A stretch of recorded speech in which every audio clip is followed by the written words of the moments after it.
Let's get this meeting started. I'll call to order the city council meeting for the city of Lake Elmo, Tuesday, May 6th. If you all please stand with me for the Pledge of Allegiance.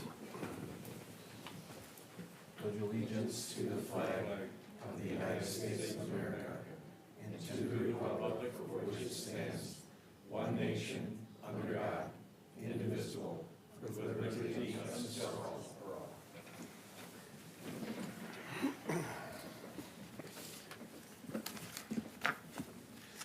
So item B on the agenda this evening, as always, is approval of the agenda. I'll entertain a motion. Motion to approve the agenda as written. Support. There's a motion to approve the agenda as written. And a second. All those in favor, please signify by saying aye. Aye. Agenda is approved. I don't believe we have any presentations this evening. However, we do have a couple of people that would like to have public comments and inquiries. As I call your name, please come to the podium, state your name and address for the record. You'll be given 6 minutes, and please keep decorum in the chambers as you do so. Colleen Swedberg.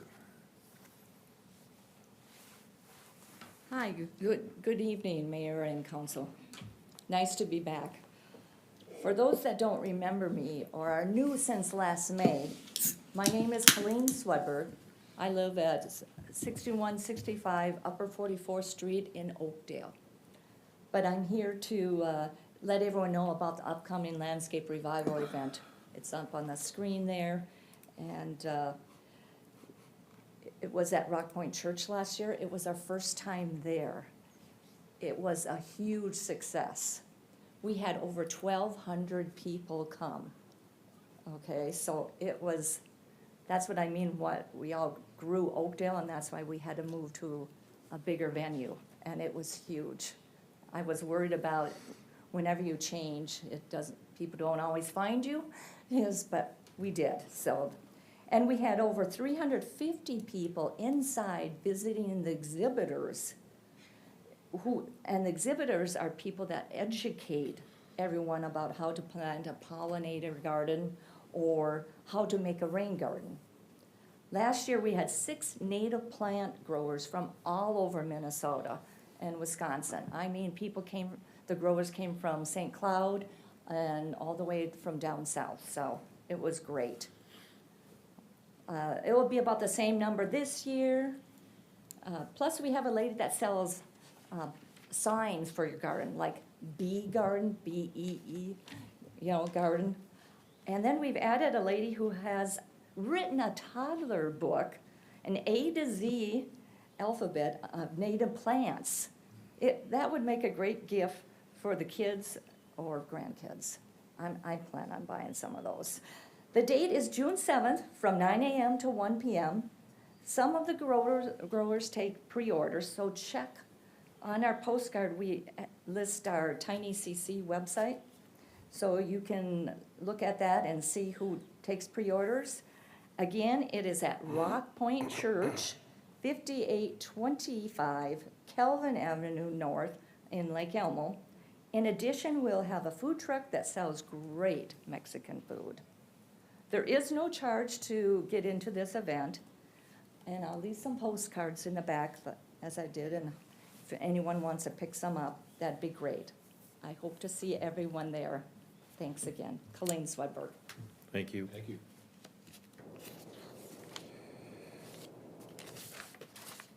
Next we have Bob Horn.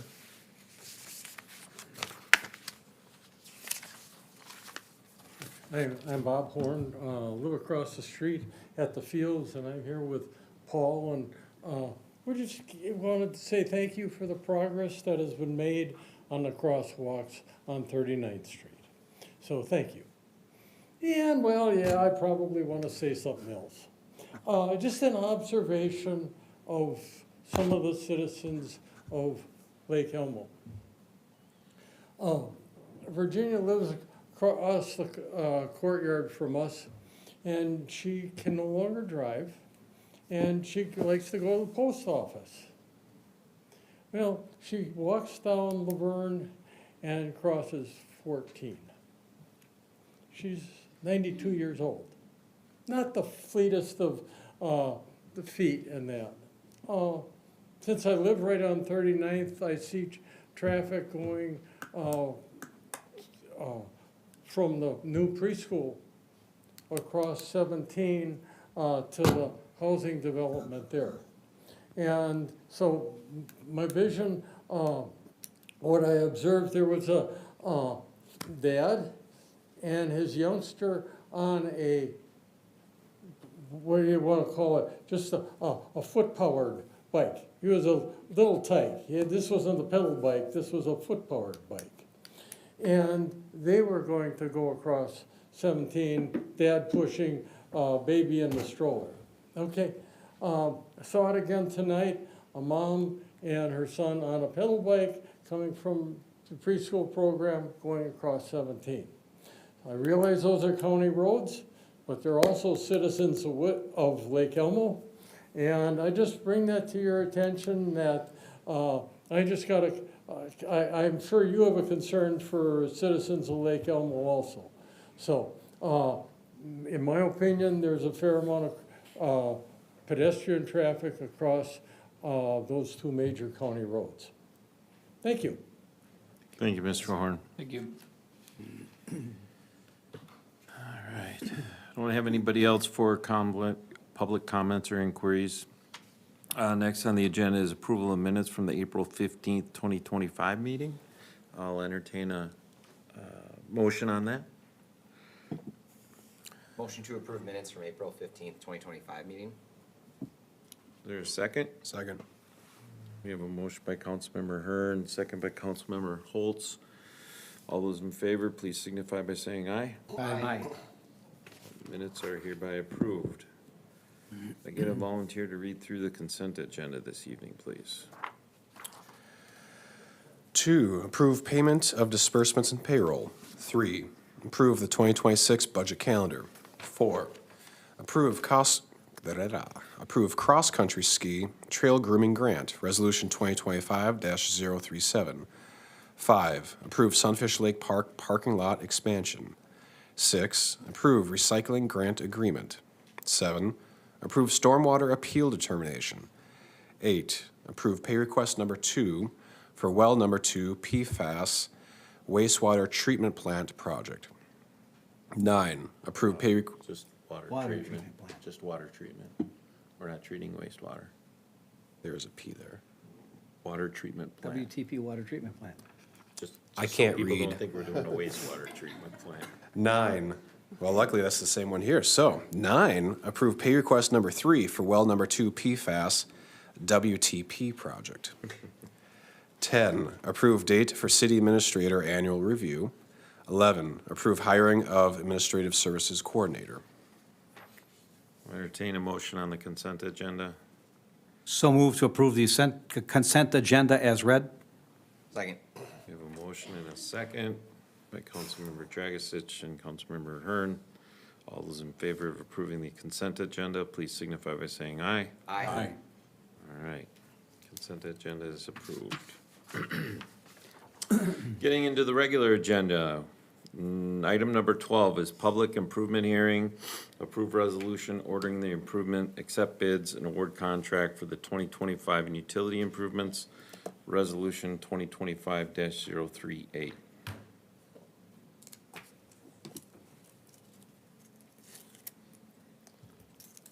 Be right with you.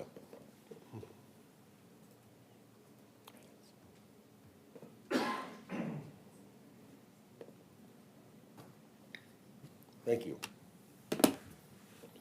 Mayor and Council, before you tonight with an item to discuss recently received bids and some potential council action. I have a brief presentation, and afterwards I'll step back for the public hearing. So I'm going to.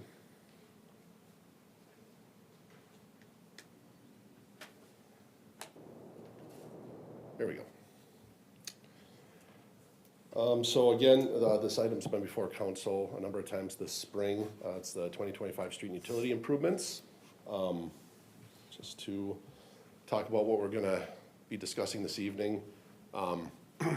Just gonna recap a lot of information that council's heard before. And then I think the big thing is discussing the bids that we received through the public process. By the way, this is the really snappy new Lake Elmo standard template for presentations. So I feel very honored to be giving this to you here tonight. So discuss project schedule. Here we are, May 6th. We are at the next step of statutory process, Minnesota Statute 429, where we call for an improvement hearing and council then takes action to order the improvement. This again is this again is to address the 5 project areas that are part of the greater project. That would be Judith Mary Manor, Prairie Hamlet, Lake Elmo Vista, Rolling Hills Estates, and Teal Pass Estates. Oh, and Irish Court North. To recap the scope of improvements, we're reclaiming and rebuilding the streets, adding concrete curb and gutter. There's been geotechnical investigations done out there where we've based our pavement recommendations and street recommendations upon. Council considered water main extensions at one point in some neighborhoods, and it was ultimately decided that we were not going to move forward with any water main this year. The geometry of the street is being more or less matched with the roads being replaced. We are replacing the asphalt edging with new concrete curb and gutter, and there are drainage improvements and repairs being made as a part of the street improvements also. So this is preliminary assessment information. This information's remained consistent through the process so far. Council policy or city policy is to assess 30% of eligible project costs. I've kind of summarized the costs in the table. Council has seen this a number of times.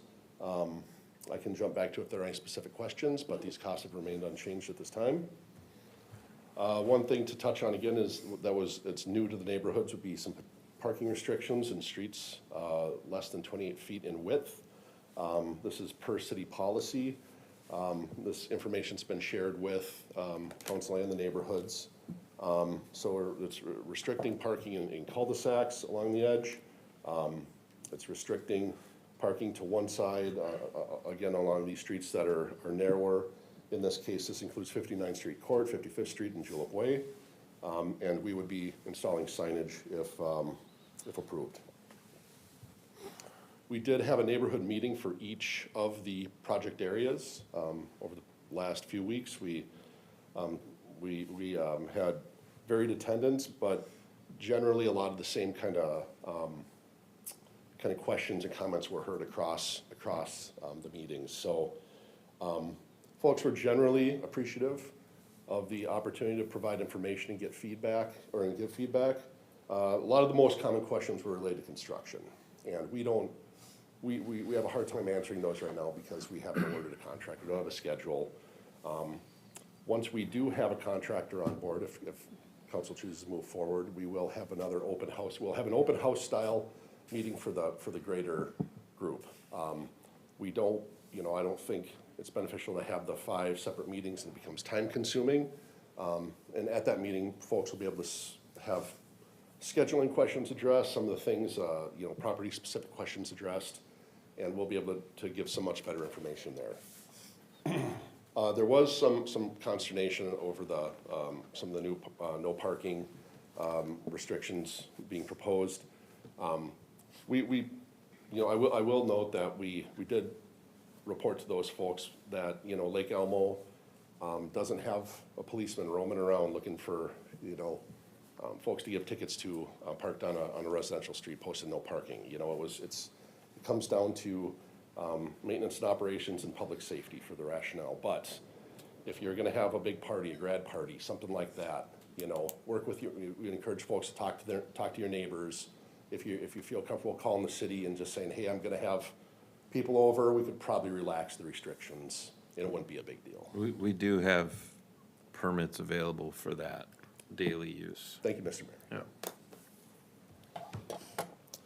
So we received 7 bids for the project, and the low bid was Valley Paving Incorporated, and their bid came in at a little under $1.5 million for construction.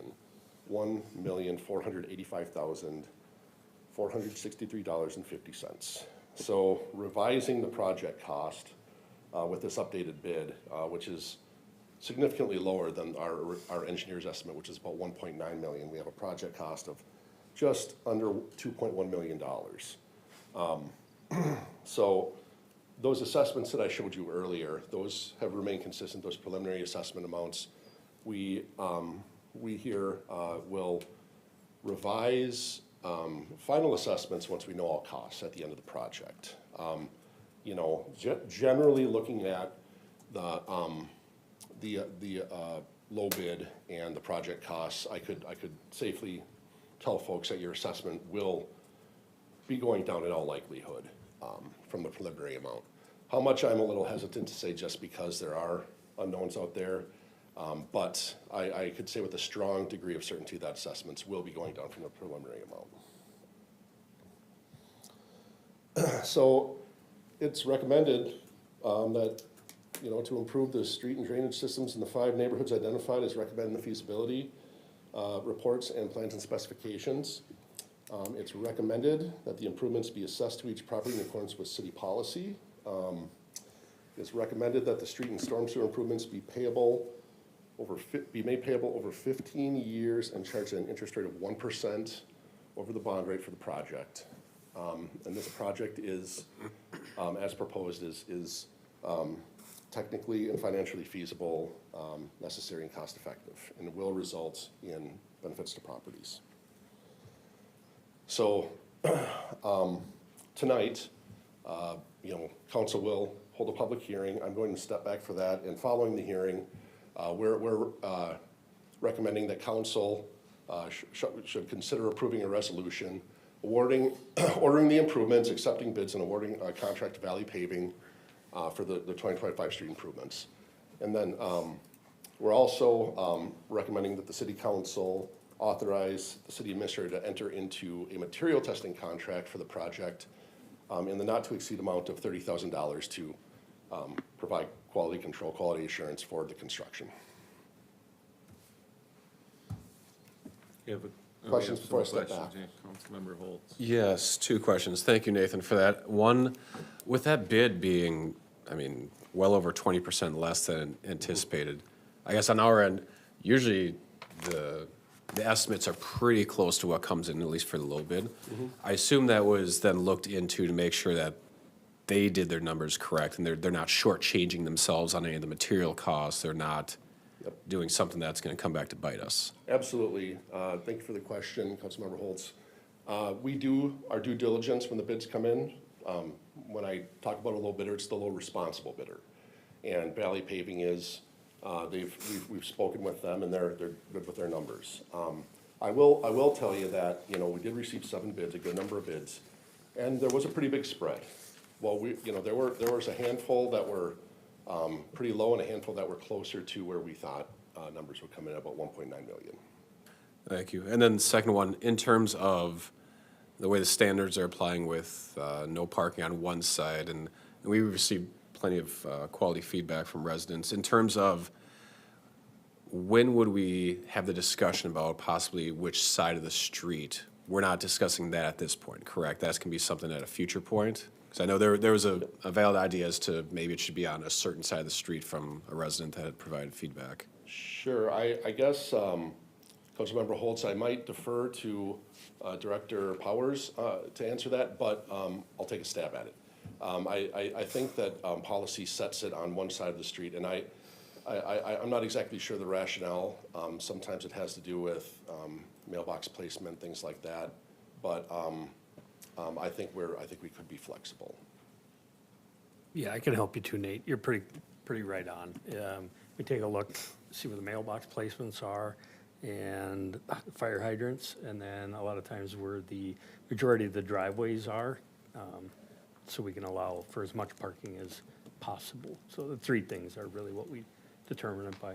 Gotcha. But that hasn't been determined yet for this. We had a preliminary design of where we recommend, but it's up to council to decide. We also look at inside corners and site visibility for driving lanes.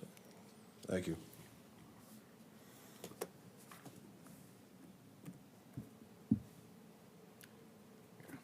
Oh, Councilmember Hearn.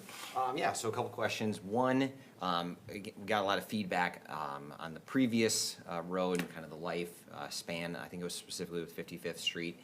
I guess one of the questions that was coming up in my mind is, you know, the previous time that this was redone, the bituminous curbs were put in versus the concrete. Does that change the life expectancy that we would, you know, I think the number was thrown around kind of typically of 25 to 30 years for these roads is kind of expected.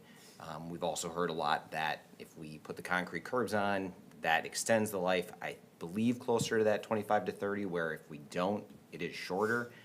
I tried to do some research. I struggled to find anything. Maybe you had some better civil engineering websites to look at, but if you could maybe speak on that a little bit as far as life expectancy with or without those concrete curbs. Absolutely. Thank you for the question, Councilmember Hearn.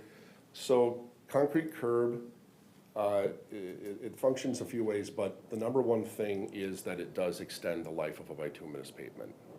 Bituminous material is flexible, and concrete curb is, it's a rigid material, concrete in general, I guess. So when you know that curb is placed, it creates this confinement for the edge of the pavement, and that does a couple things.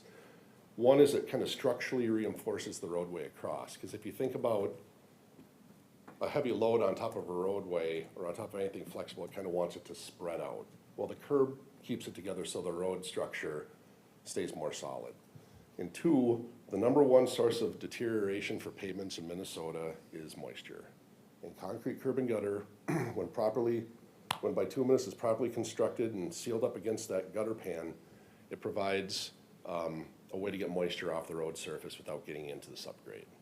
And, you know, while we do have road restrictions at certain times of year, and due to softening subgrades, there are large vehicles that are exempt, you know, garbage trucks, you know, delivery trucks, you know, city maintenance, snow plows, things like that, you know, that can really, you know, do some damage to, you know, old residential roadways, you know, with lacking that concrete curb and gutter. But I would just say the number one strategy to extend the life of especially like a bituminous roadway constructed in a neighborhood environment is to put concrete curb on the edge of the road. And are you aware of any data as far as life expectancy of the bituminous pavement without the concrete curbs versus with? I guess comparing them, you know, you can get data across an entire spectrum. What I will say is that roads built to a modern standard, like we're doing in Lake Elmo, with concrete curb and gutter on the edge and properly timed maintenance, should see a life of closer to 50 years. You know what I mean? You can With start, obviously. like I said, with maintenance proper and- maintenance. yeah, So I'm talking about crack seals, chip seals, mill and overlay, timed appropriately to refresh and reset that distress curve. But I mean, I can't stress enough how the concrete curb is really, it's a very cost-effective strategy to do it too. Okay. And then, so a follow-up question for that, and I apologize if I missed it in the presentation, but with the curbs that are planned to be built with this, are we talking the surmountable, the flat? If it was in there and I missed it, I apologize, but Nope. you could speak on that a little. Absolutely. So we're placing a B style, so some call it a high back. It's the straight up, you know, kind of comes off. The face kind of has got a little slant to it, but it's what you would think of when you think of conventional curb and gutter. Yeah, not a surmountable. At places, at driveways, it'll be depressed, you know, for, you know, cars to pass through, but it's only a 4-inch height. And we're using a 4-inch instead of a 6-inch is kind of the standard in an urban or suburban environment. We use a 4-inch out here because we find it fits better when replacing that old bituminous rolled edge with kind of yards and grades around it, you know. It also is more easy to mount if you're in a car and wanting to pull in or something, you know what I mean? You've got a car full of, you know, pumpkins and it's Halloween and you wanna pull them in your front yard and set them up or something, I don't know, you know? But it's just, it's been what the city's been using for a while and it works very well. Sorry if I ask one more thing. Go Sorry, for yeah, it. just one more kind of, again, from the feedback that I've been seeing, there's a lot of, you know, we want to really preserve the character of this area of Lake Elmo. Obviously, having curbs is gonna look different than what's there currently. As far as going with an option with the flat concrete curb, is there any reason that we would want to avoid that versus why maybe the 4-inch option is the one that's being recommended? So there's a couple big reasons, and one is to control drainage. You know, we need that, we need a curb of some height, because, you know, not all streets just run right off into a flat, you know, wetland or, you know, stretch of woods or something like that, you know what I mean? We wanna keep the drainage running in the street to the storm sewer systems, okay? And the other big one is winter maintenance. And, you know, the plows use the curb as a guide, and it also keeps the plows from getting into people's boulevards and tearing things up. So, you know, Lake Elmo does use a variety of curb types. I'll maybe back up on that point for a second. You've probably noticed some of the flat curbing around, but in the applications where we're proposing high back curb here in neighborhood cul-de-sacs, it's really, it really works best. Thank you. Anything? Nothing for me. You good? All right, thanks, Nick. I'll entertain a motion to go into a public hearing. So moved. Second. We have a motion to go into a public hearing for the 2025 street and utility improvements.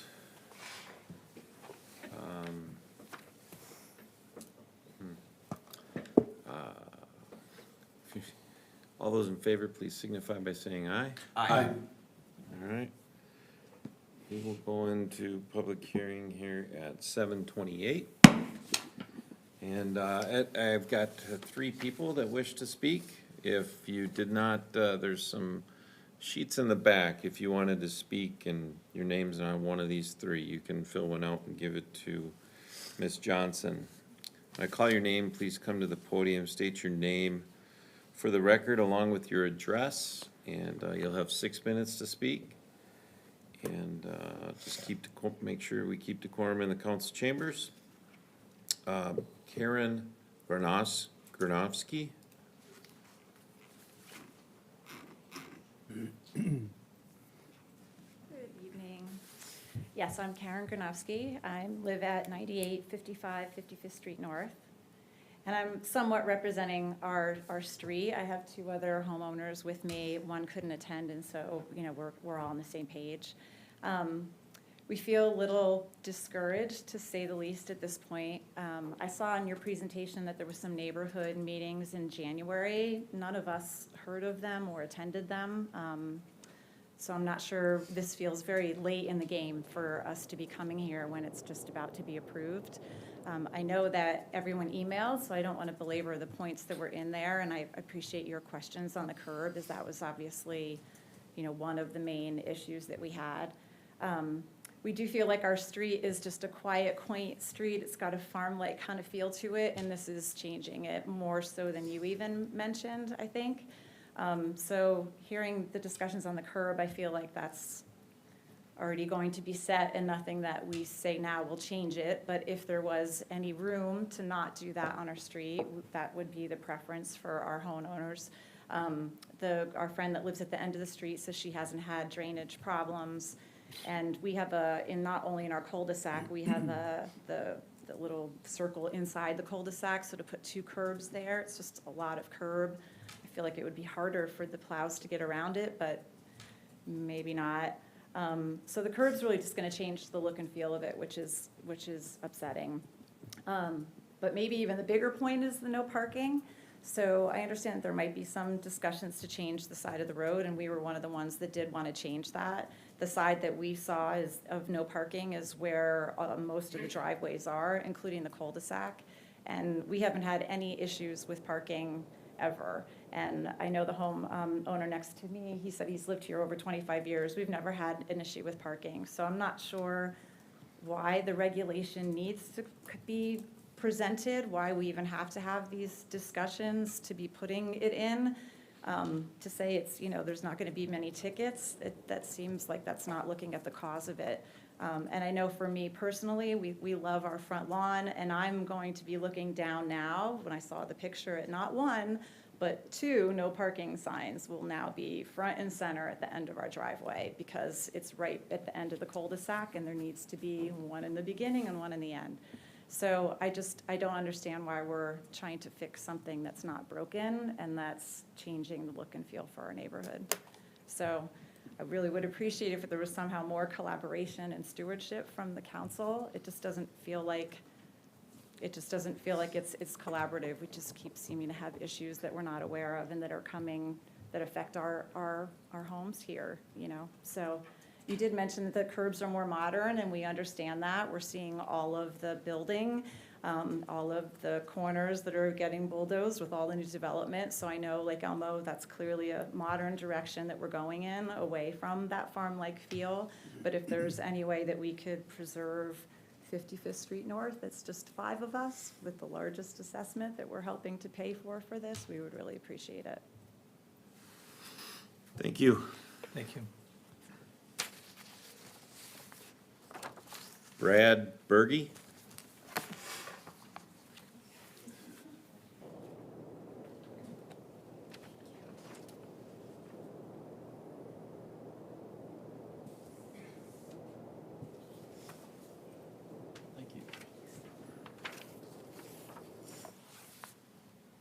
Good evening, Mayor and Council. My name is Brad Berge, having moved into the Rolling Hills Estates in early 1995. Mr. with my- Berge, could you please state your address for the record? Yes. Thank you. 9481 57th Street North, where my wife and I have resided.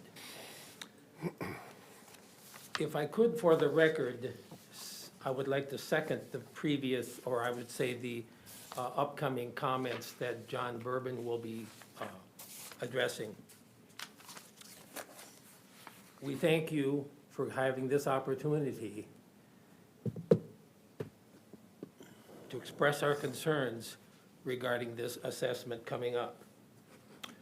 Primarily, our focus is to submit to the city at this public hearing a request to receive a fair and reasonable assessment reduction in the upcoming street improvements this year. Our paid assessment in 2010 for a street improvement that resulted in a shorter than normal lifespan and occurred with faulty installation makes us extremely disappointed. We and other neighbors and the city have not received our money's worth. And I believe that justifies a lower assessment for not receiving the full benefit. In previous weeks, we have become aware of the geotechnical findings, the opinions from some stating that there was a substandard road following the 2010 project, and the life of the road not nearly what it should be. Other supportive information leads us to ensure more accountability with the new project in the new street repaired this year. Upon researching typical road lifespans, roads declared low traffic usually achieve 20 to 30 years or more in longevity. I think an expectation of 25 years is reasonable since other streets are averaging that in the neighborhood. The responsibility to maximize road lifespans lie with the implementing the proposed improvement and not the homeowners. The selected company, which will install the improved road in 2025, will also have to adhere to FDR regulations in consideration of the previous reclamation plans that occurred in 2010, which we already paid for in that assessment. When factoring in the construction inconvenience and the further disruption sooner than we had expected, we feel that should also prompt a reduction in the assessment as well. Our neighbors, John and Lisa Bourbon, have lived in Rolling Hills a few more years than us, so we share similarities surrounding the previous assessments. Length of residing here with 2 roads already, lack of road longevity, and of course, the money spent on an unfulfilled investment. John Bourbon has shared with us much information on his findings. We concur on many points and support his results entirely. The logic used to arrive at a fair and reasonable reduction is suitable and we believe justified. We therefore agree with the 10% figure for our special assessment. Finally, we are fully aware of this unique and possible rare situation that has developed in our neighborhood, but we're resolved to request a way to make it better for all involved. We are aware that the final assessment amount will not be known perhaps until the project is completed. We act in good faith with the city of Lake Elmo and trust that all parties involved will do as well. Thank you. Thank you, Mr. Berge. John Bourbon.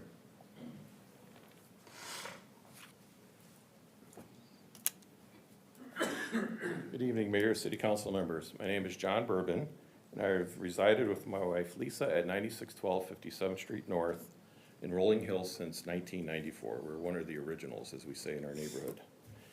Thank you for the opportunity to speak today regarding this 2025 street improvement plan.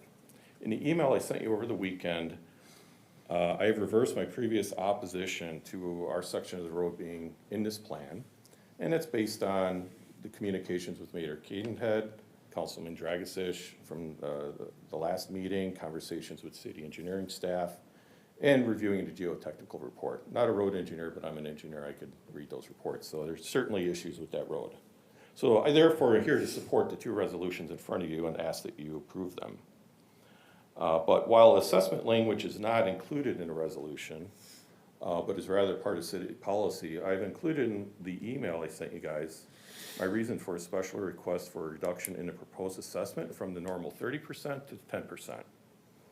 I believe this sort of reduction is within your authority, and I hope you have found it to be based on reasonable argument. And rather than repeat all the information I gave you in the email, I just want to highlight a few things. As original residents of Rolling Hills, now being faced with paying for the road a 3rd time, even though the development is 32 years old. The evidence I provided in my email support that each road project was intended to meet MnDOT standards that were at the time. And so therefore, we should have expected reasonable life out of the road. And those standards are basically, you're using MnDOT standards again today, so there's nothing different. The reclamation was done in a very similar way. The language was the same from the 2010 project.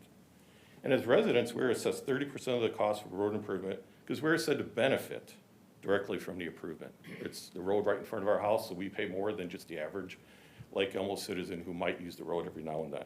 And we pay for everybody else's road a little bit. Our role in the improvement is limited, really providing our opinions in meetings like this one. But in the end, as we heard from the last meeting, the decision is not ours to make, nor is the responsibility and accountability that the improvement is properly executed, maintained, etc. All we do, we pay 30% of the costs, and we hope we get the useful life out of the investment. That's all we want. So I've used an expected useful life of the road like ours to be 25 years.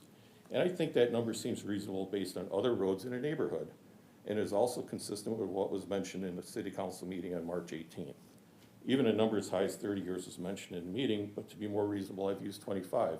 And thank you, Councilman Hearn, for your email earlier this evening, and in a discussion, Mr. Stanley, saying that if there was concrete, it could have lasted 50 years. So I understand the point that with bituminous curb, you get less life, but I'm talking about 25 years versus 50 years. I still think 25 is reasonable. And then no matter what model you want to consider, I'm an engineer, I've dealt with models my whole life. The fact that we have data, the rest of 57th lasted 24 years, one cul-de-sac 24, the other cul-de-sac 28. Doesn't matter what the models say. That data for that neighborhood under those conditions with those vehicles, this weather, that trumps all models. And, if, you know, we could talk, I'd love to argue if anyone doesn't believe that, but I only have 3 more minutes. So the rationale for reduced assessment is simply based on the fact that the 2 iterations of 57th Street have only lasted a cumulative 32 years, 18 years short of the 50 they should have. 50 is 2 times 25. Yet, I paid my required share of 50 years worth of road. So with the next road, maybe I need to adjust my numbers here. I assumed it was still gonna be 25 years. I've basically already paid for 18 years of the next road, if you look at that. So I've been shorted 18 years, the next road, the full assessment for whatever, how many years it's gonna last. I've already paid, and so has Brad Berge, and other residents have paid different amounts because they moved in the neighborhood at a different time. But I've already paid for a big portion of the next road. And I wish the next one's gonna last 50. I won't be around here to verify, but first road 18, second road 15. We're going down, so 50, I'm a little, I hope so, but hopefully the next homeowner will get that benefit. So, again, with my model, I had 7 years remaining benefit. That was an 8.4% assessment, the way the math worked. I bumped that up to 10 because there's aspects of this new road that were not in the old road, and that's an added benefit to me. So, while actual costs and the assessments are yet to be determined, the model, this economic model, I presented is independent of actual costs because it's based on percentages. If the costs go up, 10% of it goes up. If it goes down, 10% of it goes down. And also, given that the proposed contractor's bids are coming in under estimated costs, new project costs have already been reduced over $500,000. And ideally, what I'm asking is that the city council agree with my logic and rationale and reduce my assessment to the 10% that I proposed and conclude this matter. However, I'm willing to consider alternative economic models that the city may want to consider and just ask that I be able to participate in a process and am given the same level of explanation as I have attempted to provide to the city with my emails. I understand that the resolutions before you tonight are not impacted by your decision or comments regarding my special assessment situation, but would hope that you provide your thoughts regarding this request tonight and not defer it to a later date. I also ask you to consider the same for the rest of our neighbors, given their particular situations. So Brad Berge's the exact same boat, original member.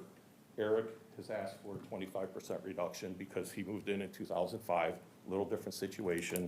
So that's what we're asking for. And lastly, I don't intend the other neighbors to pick up what I'm asking not to pay. That would be unfair to them. Unfortunately, the only one left to pick up that extra is the city. But, you know, the past city council may not have been as astute as you guys. The past city staff may not have been paying as close attention to what happened, but it's not on us. So thank you for your time and your consideration in this matter. Thank you, Mr. Bourbon.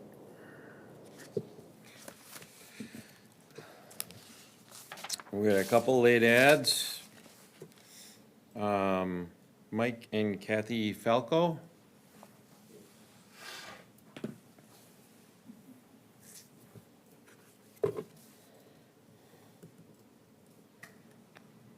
Good evening. Thanks for giving us a moment. I'm Mike Falco. This is my wife Kathy Falco. Our home is at 4101 Irish Court North. And we mainly just wanted to express our appreciation for the road project. Our road has long suffered from drainage problems as well as, you know, big gouges and the like. We've been talking for years about when we would get a road replacement. So we're actually glad that this is the year we're being considered and wanted to express our support for that. We actually wish that water extension would have been realistic, but for whatever reason, I guess that's not part of the project. So again, we just wanted to express our support for the renovation of our street. Thank you. Thank you.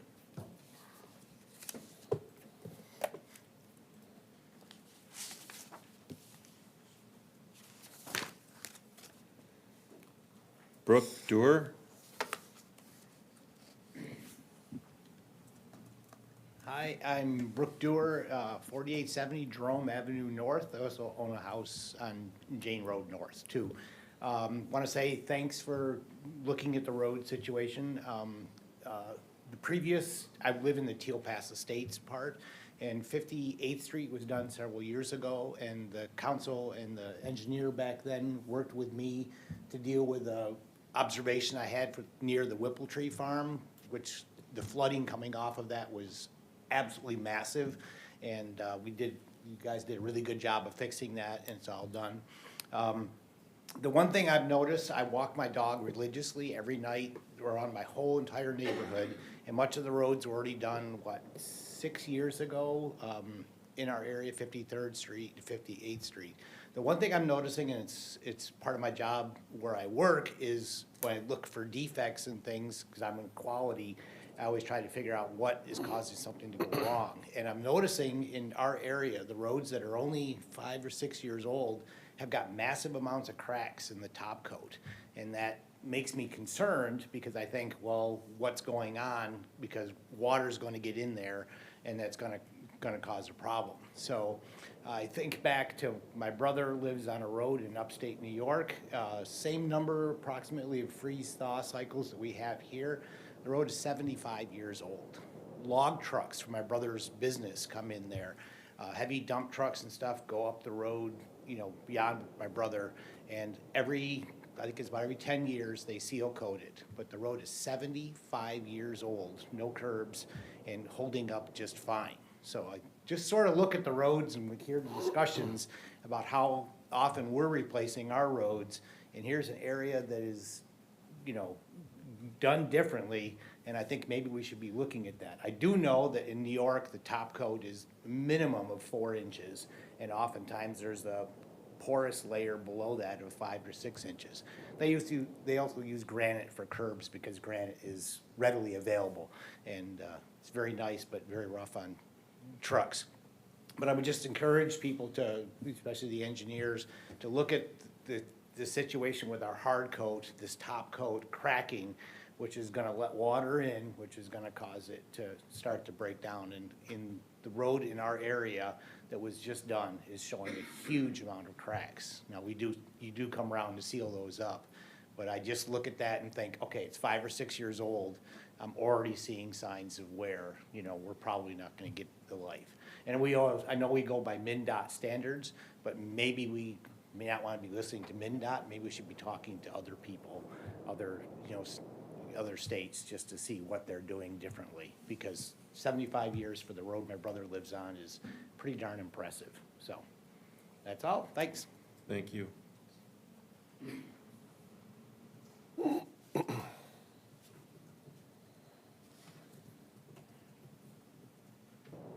think that is everyone.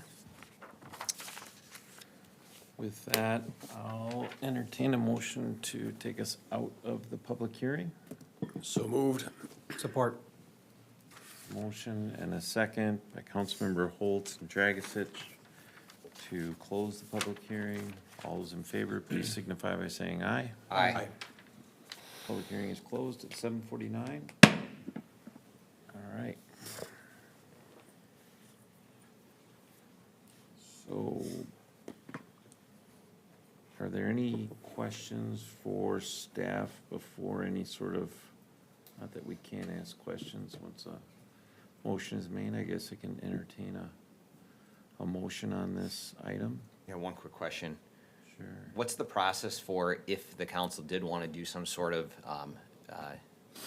alternative assessment? Is that something that we need to decide on tonight? Is that something that we can, what's the process on that, I guess is the question. Any council on that? So the council has broad discretion to change the assessment amounts. That would not be tonight, that would be at the assessment hearing or before the assessment hearing. So long as it's uniform on the class of properties, the council has broad discretion. Thank you.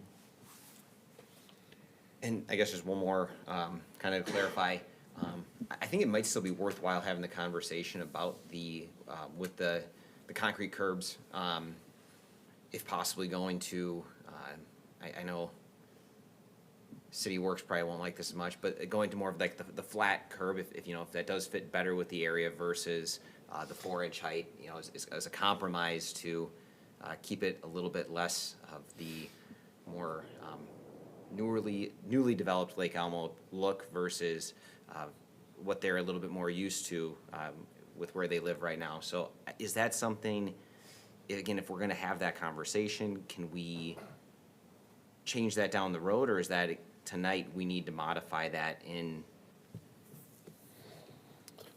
So the project was bid with the style of curb that I described earlier, the high back B, 4-inch high, 18-inch gutter pan. And if we did change the type of curb, there'd be a change order. So And I there's a believe when we've done concept. in the past, it dropped when we went. No, opposite? Nope, not necessarily. It typically is gonna be more because they're changing out and bringing in something new. Sorry, for the elevated versus the flat. Oh. The material itself would be cheaper. Change order maybe would add to it, or I thought when we previously had made that change, that did bring the price down, actually. Yeah, it's not necessarily. Okay. Um, What'd you say?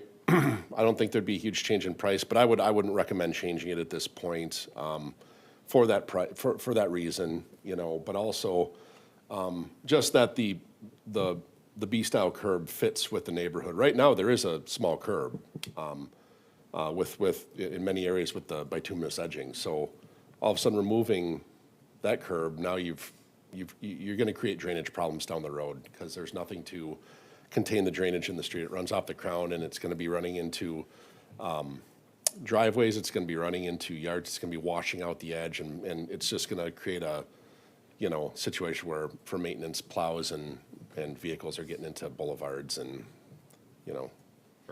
All right, thank you for clarifying.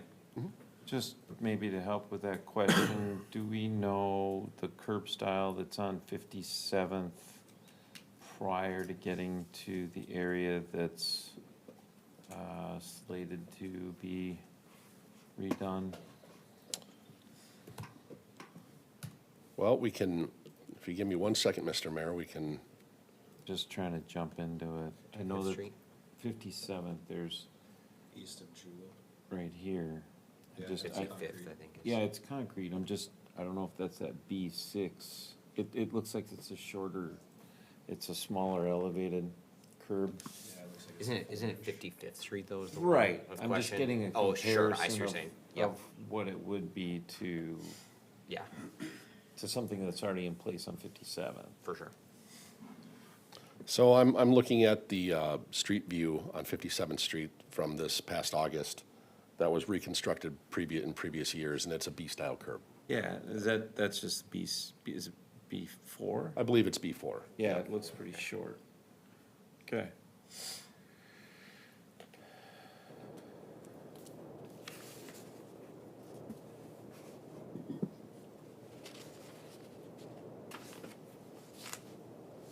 Clarifying question on that, because on that section, so east of Julep, it does look like it's the B4. And for then west of Julep on 57th, the proposal was to have it be the B6 or B5? Or would it still be for 4-inch? It was B4 uniformly through the So project. it would match, okay. We weren't going with the higher ones that we have elsewhere.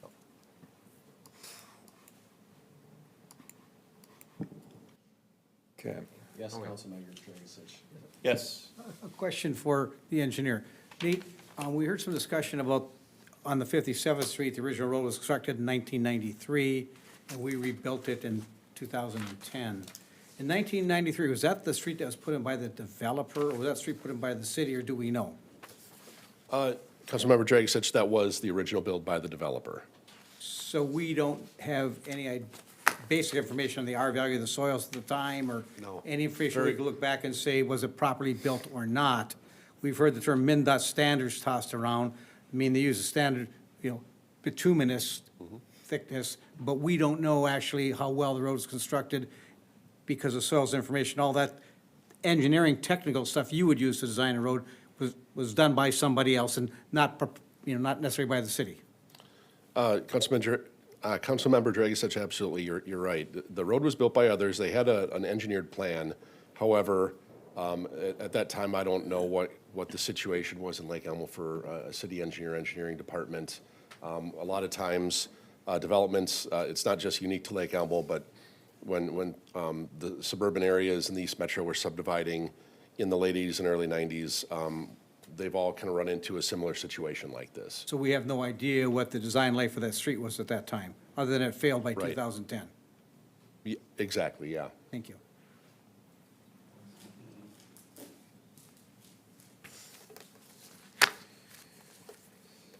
All right. I'll entertain a motion. Sorry, we're in discussion, so, had a moment to speak or time to present that earlier. Not that we can't take a look at it later. Thank you. I'll entertain a motion. Motion to approve Resolution 2025-038, ordering the improvements, accepting bids, and awarding a contract to Valley Paving, Inc. for the bid amount of $1,485,436.50 for the 2025 street and utility improvements. Is there a second? Second. All right, we have a motion and a second. Discussion?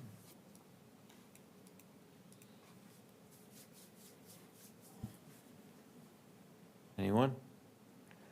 If there's no discussion, I'll call the question. Well, I mean, I can start. Number one, Okay.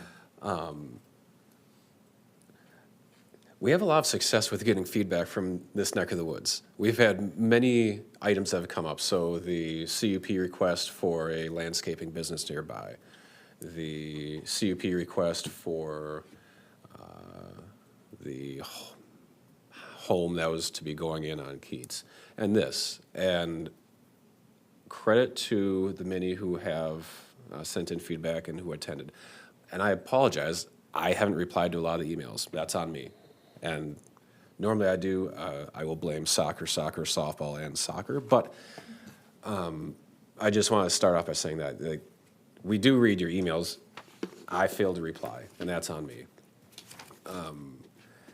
This is I wasn't here for the last meeting, and so it was interesting watching that one and now getting this information tonight, because there are some unique circumstances with this.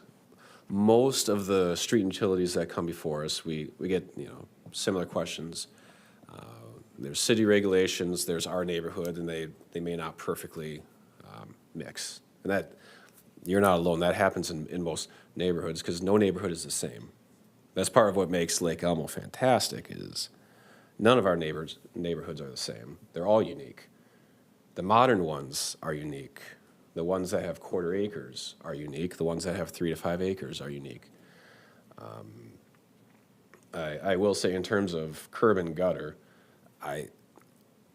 in terms of investment, when the city overall is paying 70%, which is myself, Matt, all of you on the 70%, I will 10 times out of 10 make a choice to say that the best product should be used, which is concrete.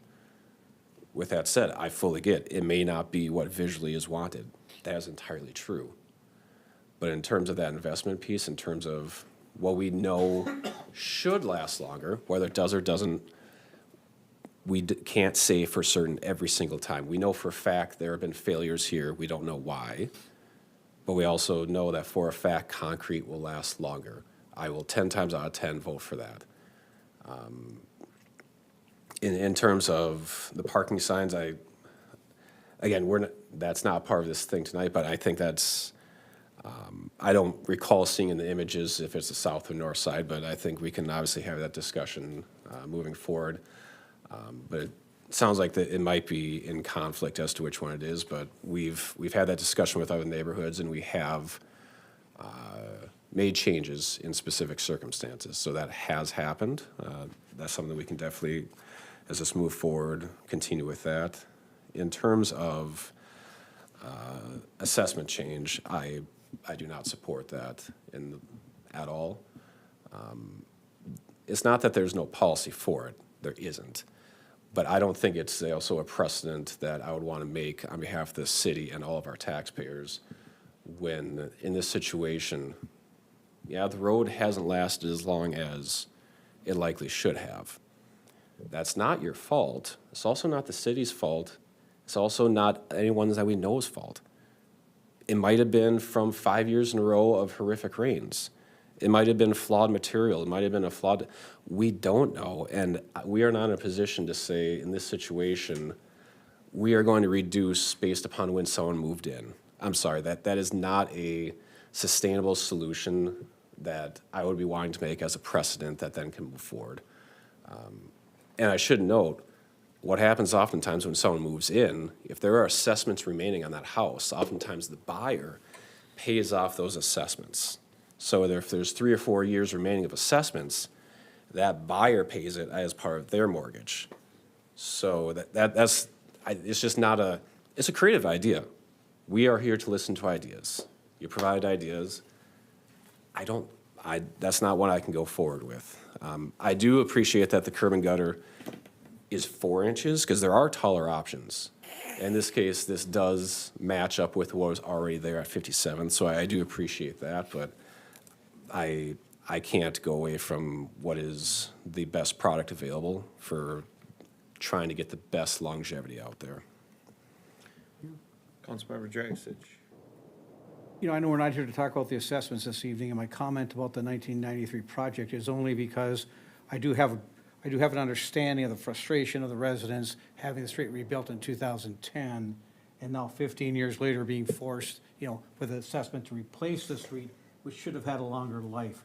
I'm trying to, in my mind, knowing generally how the development process works, that, we have a set of plans for the streets that were submitted, but we don't design them. They're designed by the developer, and, as you know, when you do a street, there's a lot more science to it than just how many inches of bituminous you have and base.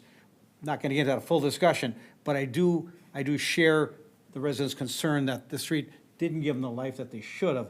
I'm not in agreement that there was 50 years of life, but I think we have an issue where the life is shorter than what we would expect it to be in most reasonable situations, and we can look at that when we get to the assessment portion.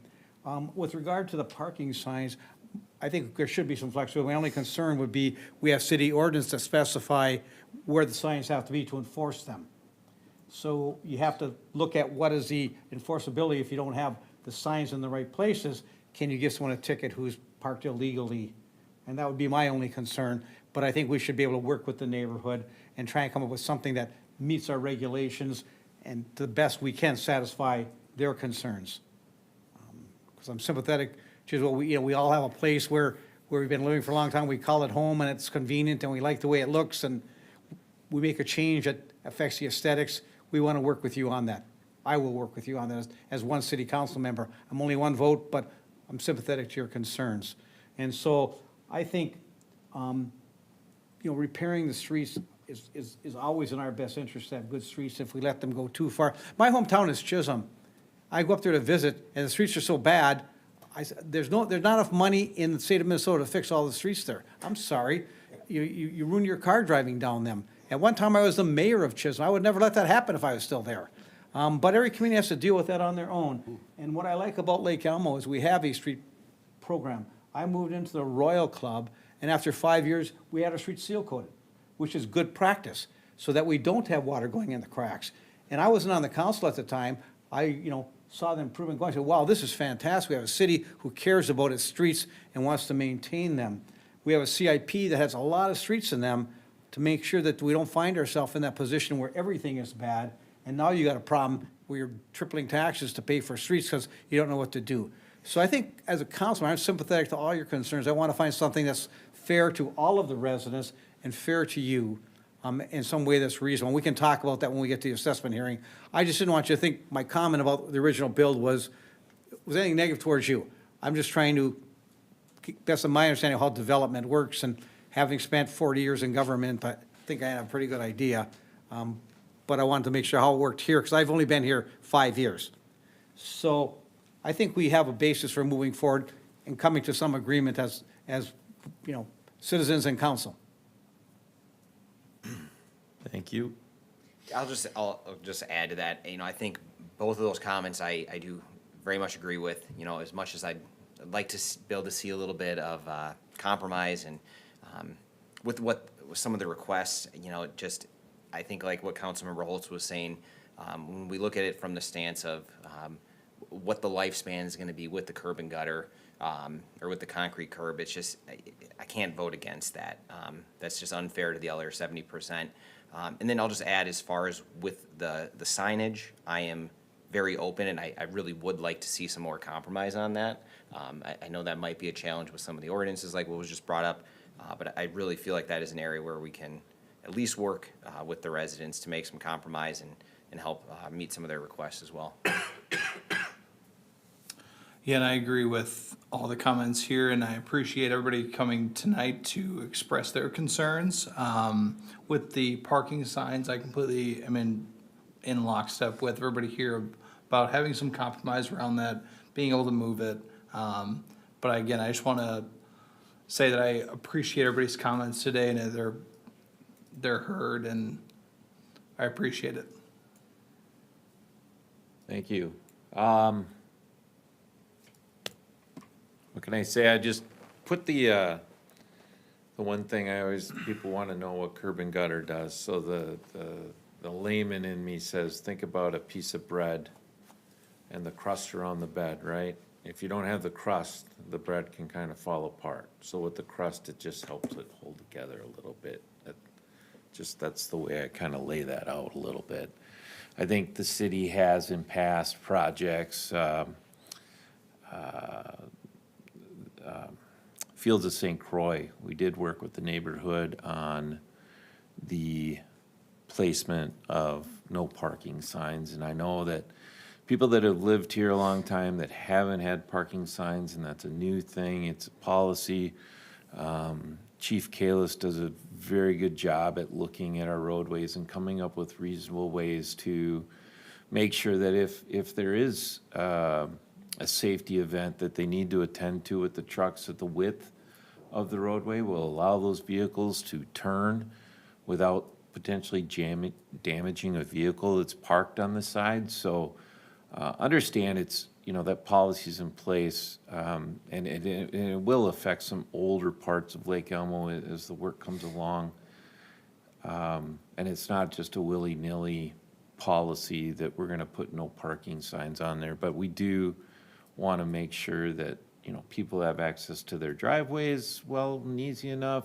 And we understand that people have parties or graduation parties or whatnot, and that we do have a vehicle. If you're going to have a lot of parking on, say, a weekend or something, it's not a cost for a permit. You call into the city, get a little tag for the no parking signs, and it's covered for that time. And then Chief Kalis will get the notice that there's going to be parking there this weekend, so they'll be aware of that.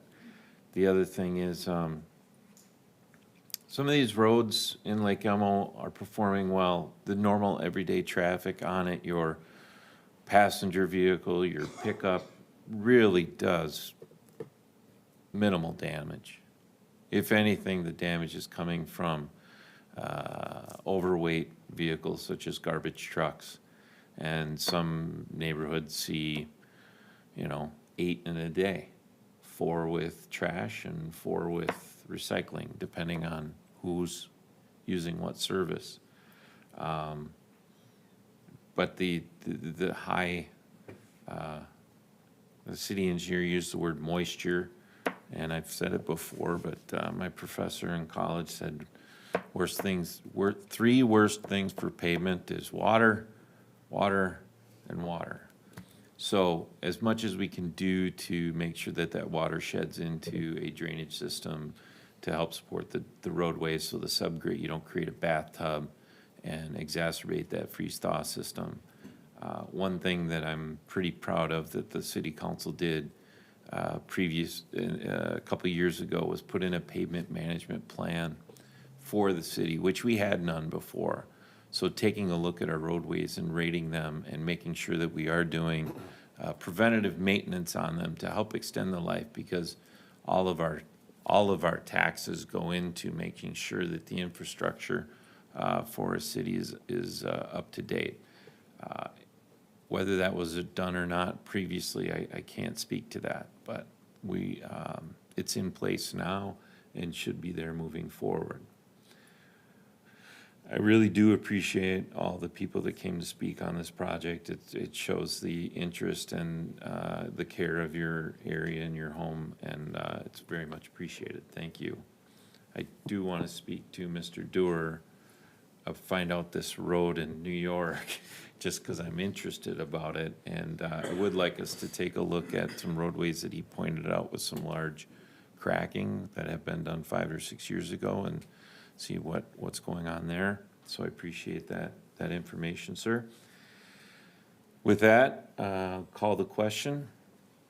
All those in favor of the motion to approve resolution 2025-038, please signify by saying aye. Aye. Motion passes. Motion to authorize the city administrator to enter into a material testing contract for the project construction phase services in the not-to-exceed amount of $30,000 for the 2025 street and utility improvements. Support. We have a motion and a second for city administrator to enter in material testing contract. I'm just gonna call the question on this. All those in favor, please signify by saying aye. Aye. Motion passes. Thank you very much. Next on our agenda is accept bids and award contract bids for Old Village garden improvements.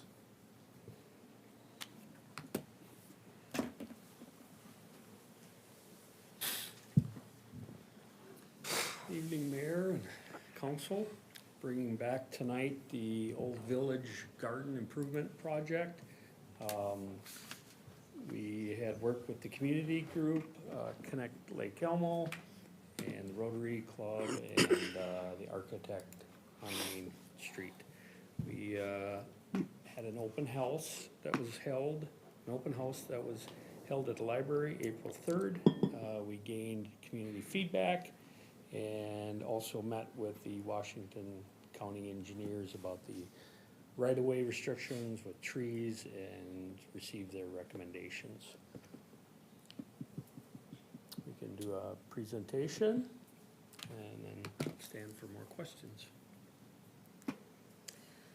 Mayor and members of the council, Sarah Evenson, City of Lake Elmo landscape architect. Happy to be in front of you all again, as we've done some additional work on this project since the last time I was here. So I'll give you a little overview of our purpose of the project, where we're at now with the species selection, the requote of the garden project, and then a motion. So just to remind you all, back in September, Connect Lake Elmo had recommended a beautification project for the Old Village Gardens. And following up on that, we had prepared a set of plans and quoted them out, and were directed to go ahead and re-engage with Connect Lake Elmo and see if we could get some additional community engagement and get some feedback on what people's preferences were for that planting and what they wanted to see. So we worked with Connect Lake Elmo, put together a series of boards and advertised for an open house that was held at the library here.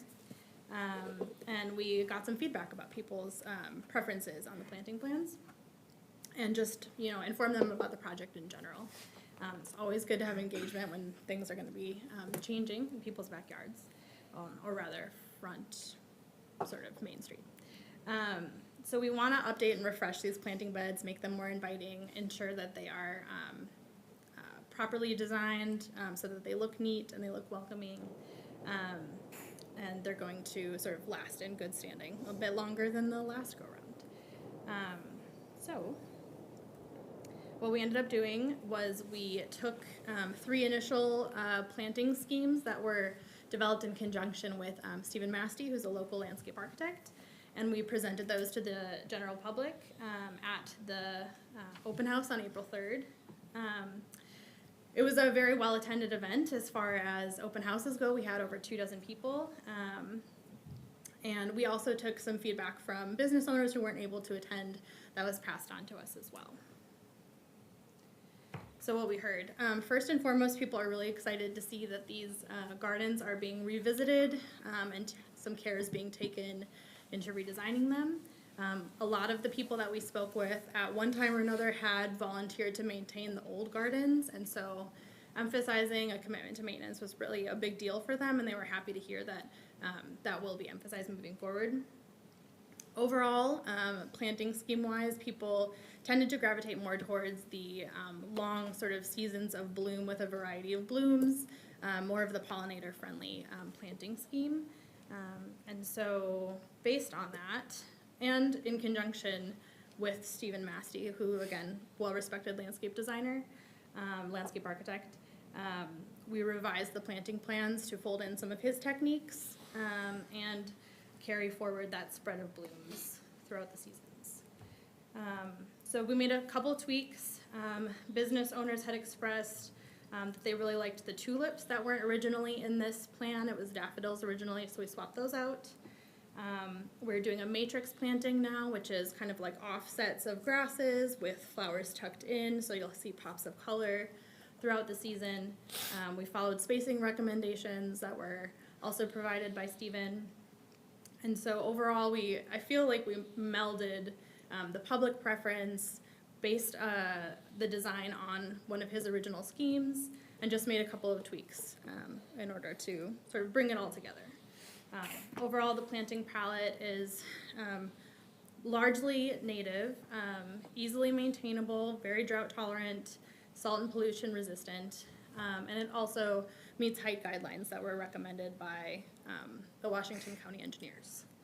The previous planting had incorporated some taller grasses, and that's part of what contributed to the messy look, so we won't be seeing that here. All of these species are about 2 feet, with some seed heads up to 3, but sightlines are maintained, and it should be overall a much neater approach. There are also trees, you'll note, that we were able to incorporate this time around. And so I'll talk a little bit about that. So we talked again to the Washington County engineers. They talked about how there were a couple of locations where trees weren't incorporated along the roadway, probably due to budget. And that the main sort of consideration on their part was that we wanted to maintain pruning heights of 6 feet or higher so that we can maintain sightlines. And we got survey information and didn't find any major utility conflicts in 2 separate locations where they hadn't originally installed planting beds for trees. So there's 2 locations, and I'm gonna mouse over them right here. Here by the, just north of the library, and then kind of by the library. And so in those 2 spots, we feel like as part of a future project, we could take out some hardscape and put in enough soil volume to successfully accommodate trees. If you guys thought that that was something of interest. There's also 3 locations where there are smaller ornamental trees planted that actually don't meet the pruning guidelines that were requested by the county engineers. So we would also recommend, if we did a future tree planting project, that those species be pulled out and then replaced with trees that are going to grow large enough that we can prune them up. There's also been some pruning on the west side of the road of the smaller crabapples that needs to be remedied, and so we would like to do some follow-up pruning on that side of the road as well. But as part of the project for this year, we have 3 trees that we feel like we could reasonably put in given the soil volumes that exist. One is a smaller gladiator crabapple to match the other crabapples on the west side of Lake Elmo Avenue, right on the corner of 34th Street. Across the street from that, we have room for an Armstrong red maple, which is columnar and can be pruned up, so it's not going to impact the sidewalk or people walking, but it will add a pop of fall color.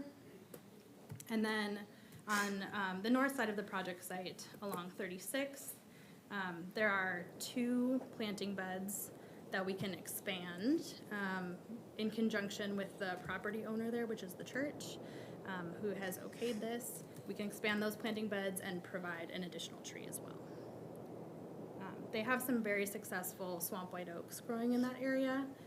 So we had originally planned for a swamp white oak, but received some feedback in the community engagement that some of the acorns can be annoying, and so we swapped out that for a sort of non-fruiting variety of tree.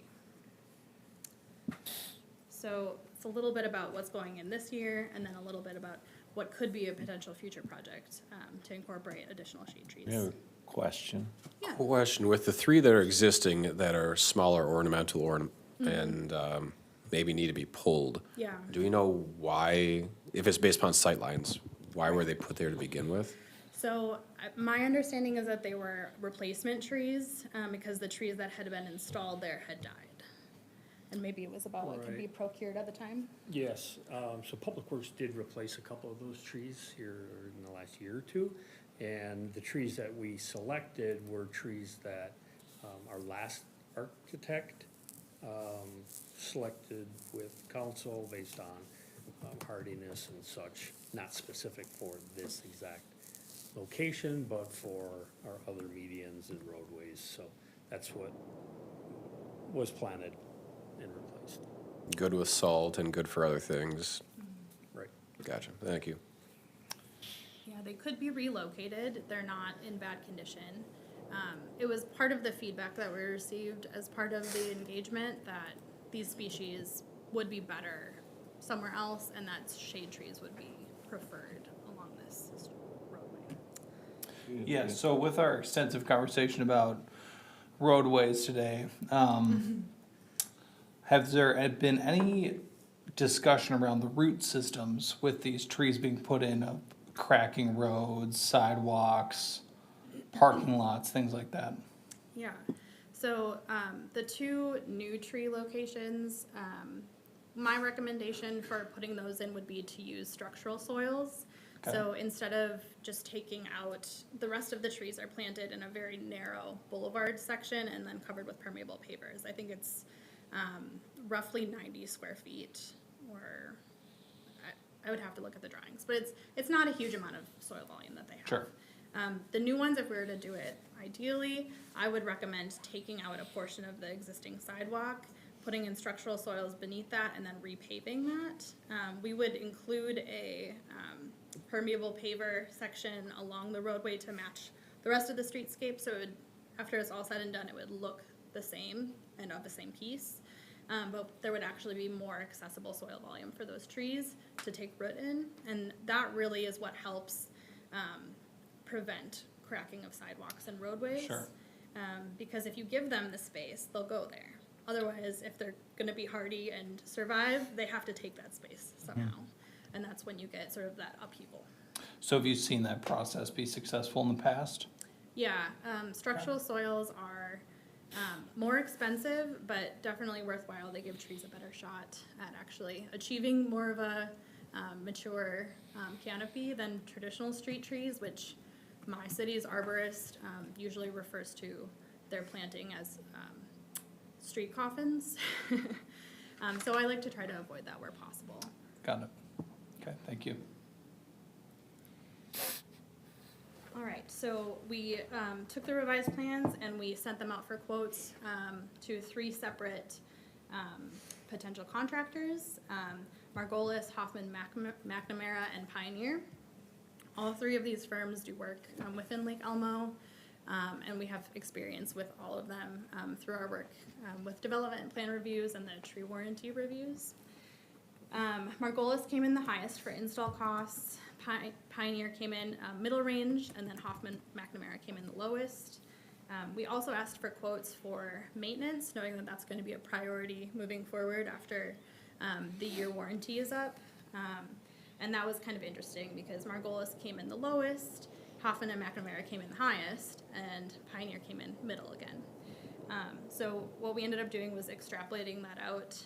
So even after a year or even after 4 years, if you did hire the same firm for both maintenance and installation, Hoffman and McNamara did come in the most affordable. And our assumption for that was 3 weeding, cutting, and cleanup visits per year, and then 4 watering visits annually, understanding that you might want to get them out for watering more frequently during drought years. We just can't predict. So the recommendation in front of you all relates to the hiring of Hoffman and McNamara based on their quoted amount. But open it up for questions. Questions? Don't have any, you're speaking about something I don't know a lot about, and it looks great. I'll second that, Mayor. Yeah. Which part? Both. I know it's hard for you to believe. I know Councilmember Holtz always has something to ask. Not to put you on the spot. No, actually, so yes. So if those three are then taken out, and you said they're healthy and they could be moved, I mean, obviously you all took down hundreds of trees, but is there a low-hanging fruit where that specific type of ornamental plays, especially on, maybe in one of our parks or something where it would be an easy fit for Public Works? We'll definitely find a good spot. All right. Solid. Because that's honestly, because those are several years old now, so that's value gained right there. They're already growing and healthy, so, good to know. Motion to approve the Old Village Garden Improvement Plans as proposed by HKGI and contract with Hoffman and McNamara for removal and installation in 2025, and to contract out professional annual maintenance in future years for the Old Village Gardens along Lake Elmo Ave, not to exceed $50,290 in 2025. Support. So, discussion. I have, it's kind of a question, but it's a question for Councilmember Hearn. Were you able to attend the open house as a business owner on Village? I didn't make the open house, but I know a lot of the businesses in the area made it there. And I know they really appreciate it. I don't mean to hijack your discussion here, but I jump into it right away of just saying I really do appreciate all the effort that Marty and Sarah put in. I know Steven, his business is right next to mine, and I know he's very passionate about this and has provided a lot of information, which is very helpful and just exciting to see the community. Connect Lake Elmo, obviously being part of it. And then, when they did the engagement with the community, getting a lot of, a couple dozen, Yeah. that's very good, It's very good. Yeah. Especially for like a smaller project Yeah. that's not like a year-long engagement process. I mean, I was really impressed. Which is great to see. So I just think overall, I mean, I know we kind of had the little hiccup at first where we said, hey, we'd like to see a little bit more of that. And I really appreciate everything that was done after that point to bring the community in. And I know it's challenging with multiple parties being involved in with their ideas. And so I know that's challenging, but I really appreciate the effort and just keep pushing forward and making this a reality. And obviously as a citizen, I'm really excited about this. We walk down there with our kids all the time. There's lots of new shops there, so it's just gonna make it much more enjoyable. As a business on Main Street, it's great to see this as well. So I just think overall, I'm really excited about it. And sorry to hijack your discussion. No, I wanted your input, and that's really kind of what I wanted to hear. I'm excited for something that's been a blight in our old village for some time to actually look attractive after a while of not really being what it was meant to be, so. Sorry. Go ahead, One last hijack. thing. I like that we planned the maintenance as well. I know that was kind of it seems like the downfall of the previous effort with this. I really like seeing that. I don't know if that was the idea of like every single year they're gonna continue coming out with that So, maintenance. The maintenance funding hasn't been authorized yet, Okay. but what the $50,290 will cover, the warranty period, which typically lasts a full year. Yeah. So then after that, you would authorize. Okay. And so I guess my one comment on that is I'd really like to hopefully continue to work with Connect Lake Elmo, especially like with businesses in that area, to try to take part in helping out however the businesses can. To be quite honest, that was actually one of my big concerns going into this in the first place, is I almost kind of felt like it was something more that the businesses should have been taken care of versus the city possibly. So I think at least moving forward, I'd really like to see the businesses that are on that street really continue to be involved with maintaining it and making sure that it continues to be as nice as it's going to look here in year one.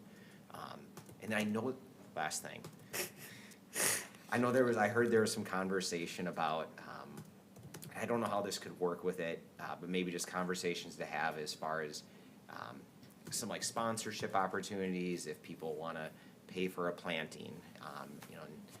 just, again, to make it a little bit more of a community event, to help pay for it a little bit. And it's just kind of a cool way, I think when I had the conversation with Steven, it was, around poppies that has, has something to, and I apologize, I don't know this, but it has something to do with veterans. And so they were saying, as far as like, if you wanted to sponsor a poppy, it'd just be a cool way of, saying, hey, like, this was part of our history, a family member, somebody who served in the military. If we could do something like that, just as we're kind of moving along, I think that'd be a cool thing to look into. Is there, and I'm not, sorry, I don't know this, but is there a Veterans Park within Lake Elmo? The VFW field is right there. We have There's a plaque over there. There's a plaque and a flagpole on, Small planting under it. yeah. That small sounds like an planting. incredible idea for a But spot just like something like that, and that was Connect Lake Elmo, and Steven had thought of that, and I just thought that'd be a really great, if it's possible to do as we're moving forward, to keep the community involved with. Yeah, I think it was a really good opportunity for us to connect with, Connect Lake Elmo, and just to, we had talked about, like using it as a relationship, as a precedent, sort of, Yeah. like able to, because they're great at engaging the community, and I think that's a great resource to have, and so for landscape-based projects moving forward, I think there's a lot of opportunity there. Great, thank you. You're good? I'm done, You're good. All right. promise. Okay.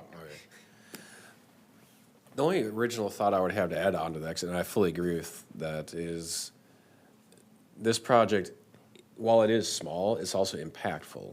This is a prime corridor in the Old Village, and I think it's also an example of a time when government is able to coordinate. And I appreciate the work in this case, Marty and Sarah, but also with Connect to Lake Elmo and with the business owners.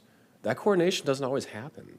It doesn't, especially when it comes time to, in this case, we're expending tax dollars, but it's based upon kind of a joint venture. Like, we didn't create a joint venture contract or anything, but it was based upon a process that could have easily been said no, or frustrations mount, or something happens. And so credit to all those involved.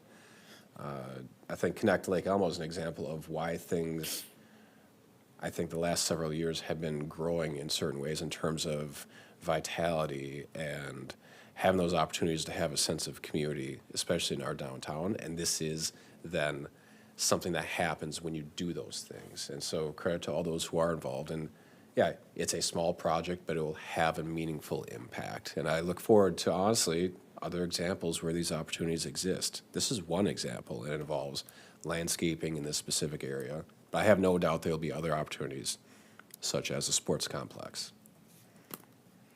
Just throwing that out there, Marty. All right. I'm gonna call the question. All those in favor of the motion to approve the Old Village Garden Improvement Plans as proposed by HKGI, city's landscape architect, and contract Hoffman McNamara for removal and installation in 2025, and a contract all professional annual maintenance into future years for the Old Village Gardens along Lake Elmo Avenue, not to exceed $50,290 in 2025. Please signify by saying aye.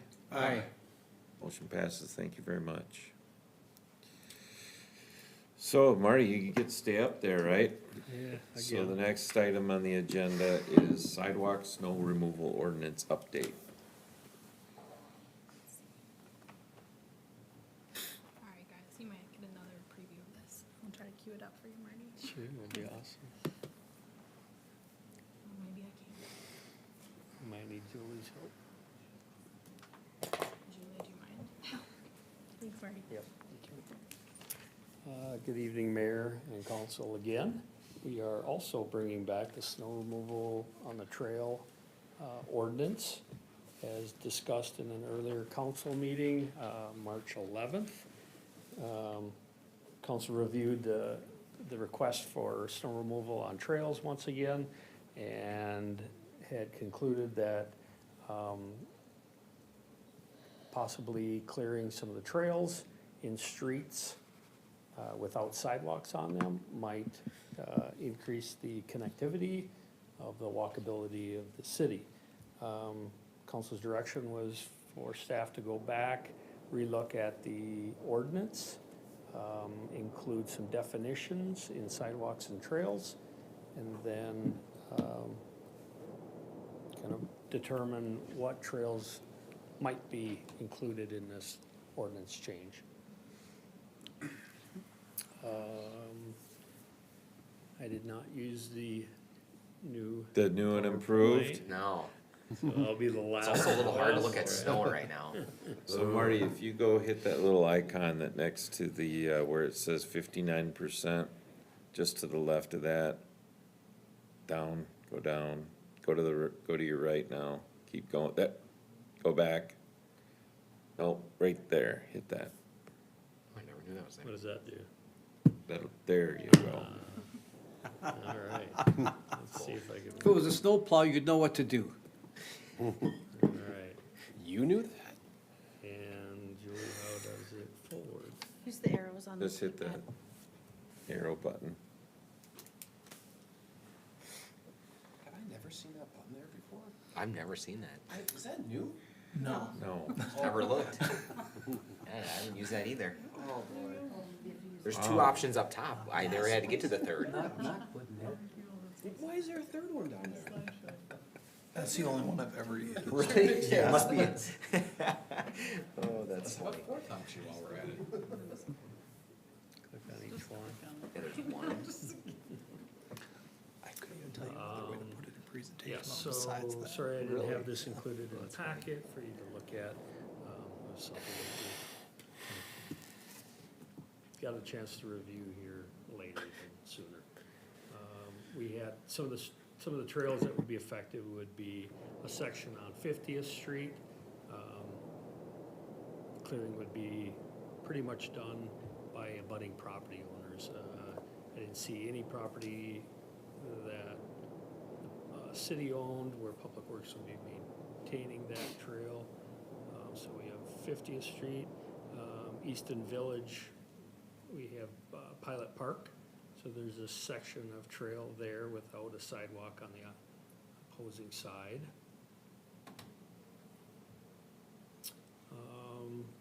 Farms of Lake Elmo, there's a couple of sections of trail there without sidewalk on the opposite side of the street.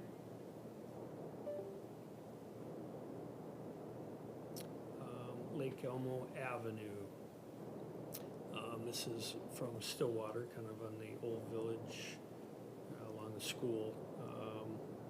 Cleared by the HOA, by Public Works, and some commercial property along with some residents.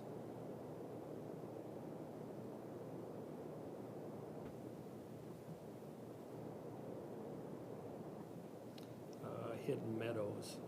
This is in the north part of the city.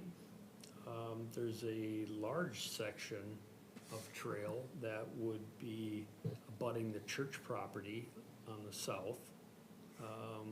Public Works has a couple of outlots for stormwater that we would be responsible to clear, and then along with a number of residents that would have some clearing responsibility. Hudson Boulevard, this trail is not quite finished yet, but we expect it to be soon. Public Works has a responsibility for some of these sections of the trail. Numerous businesses, open development land, and then some HOA property. So there'll be multiple people responsible for clearing that. 30th Street, we have, this is kind of by Reed Park, east of. Residents will be responsible, HOA is responsible, and then Public Works has some responsibility as well. Royal Golf, Nick will be responsible for the majority of this. There's a number of areas here. Public Works would have responsibility for two. HOA would be responsible for some, and along with some of the HOA.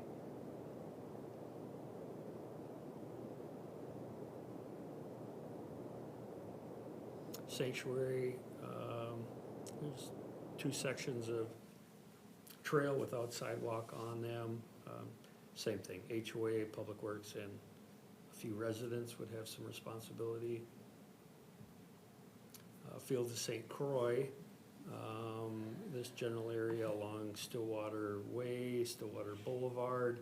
There's not much for sidewalk in these areas, but there is trails in the road right away, and that's key as to how I wrote up, or planning department, and I wrote up the ordinance changes. These trails would, you know, abut the road in the road right away.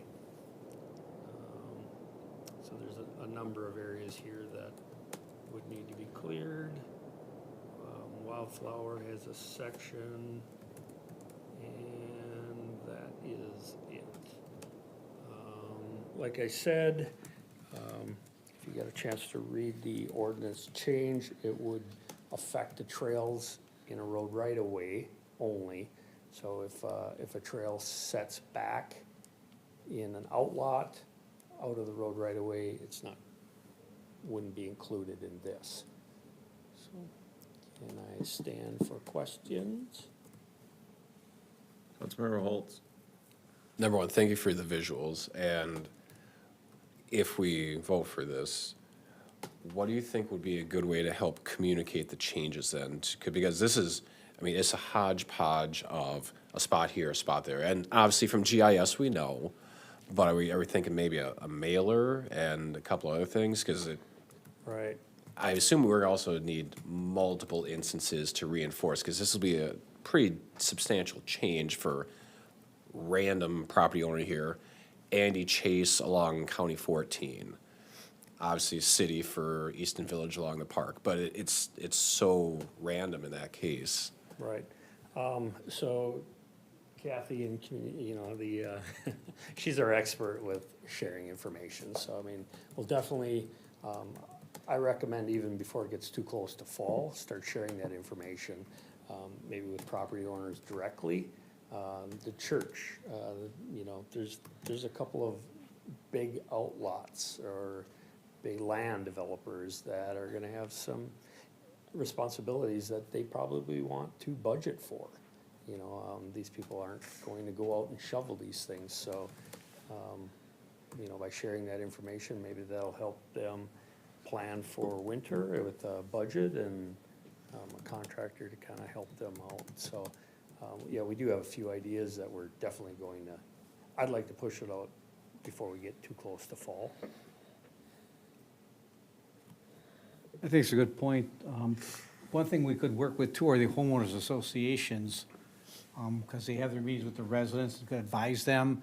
And in some cases, like in our HOA, our HOA plows a lot of the trails that are used as sidewalks where there aren't residents. Mostly because we're the abutting property owner. But I mean, I think the HOAs could be helpful in getting that message out. Yeah, we have a good list of HOA contacts, so that might be a great source just to send to every HOA. Have some of the property owners like that you were mentioning where, you know, with the farmland where they'd be clearing a lot of trail, have they been contacted prior to tonight's meeting by chance to talk? No, Okay. nothing. Right, and there are a few sections, Keats Avenue, if we look back at that, south of the Park Preserve, there's trail on both sides of Keats in the county road right away. Miller has a big pit, and I'm only guessing, but I'm sure that's all of, well, it's gonna be several thousand feet of trail on his side. The opposite side abuts residential properties, so, you know, I guess we could hope that the HOA would maybe be involved in clearing that, but.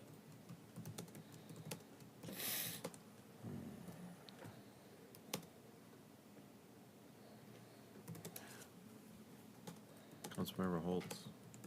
So thank you for that example. So in the case of Keats south of 10th, because it's county and it's in the county right of way. So county doesn't clear any trails. So how we typically maintain if there's something the city wants maintained, in the right of way such as a trail, we would probably be the ones involved in that.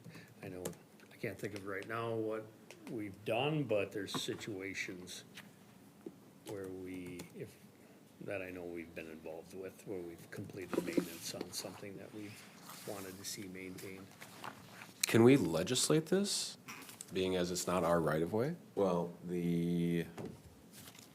correct me if I'm wrong on this, Nate or Marty, but when there is a project on a county road, they don't automatically put in a trail. They put in a trail at the request of the city, and it's typically the city's 100% cost for that trail in the right of way. And then the assumption of that trail is taken on by the city, I believe. Yeah, I'm not sure if that's the case for every situation. I think there was some cost sharing on some. When we seal coded, we did not include either of these trails. You're talking about Keats? On Keats, correct. We looked back and had legal review some of the agreements, and maintenance on those particular trails, because the asphalt was not the city's responsibility. Okay. So I wouldn't say that every trail in the right of way is maybe the same. All right, interesting. Okay, thanks.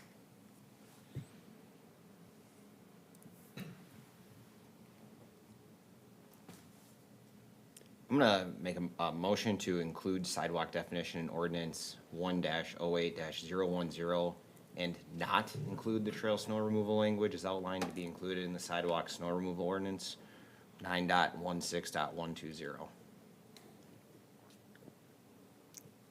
So the motion is to include sidewalk definition only. Update that, yep. Okay. Is there a second? Second. All right, we have a motion and a second to include a sidewalk definition in ordinance 108-010.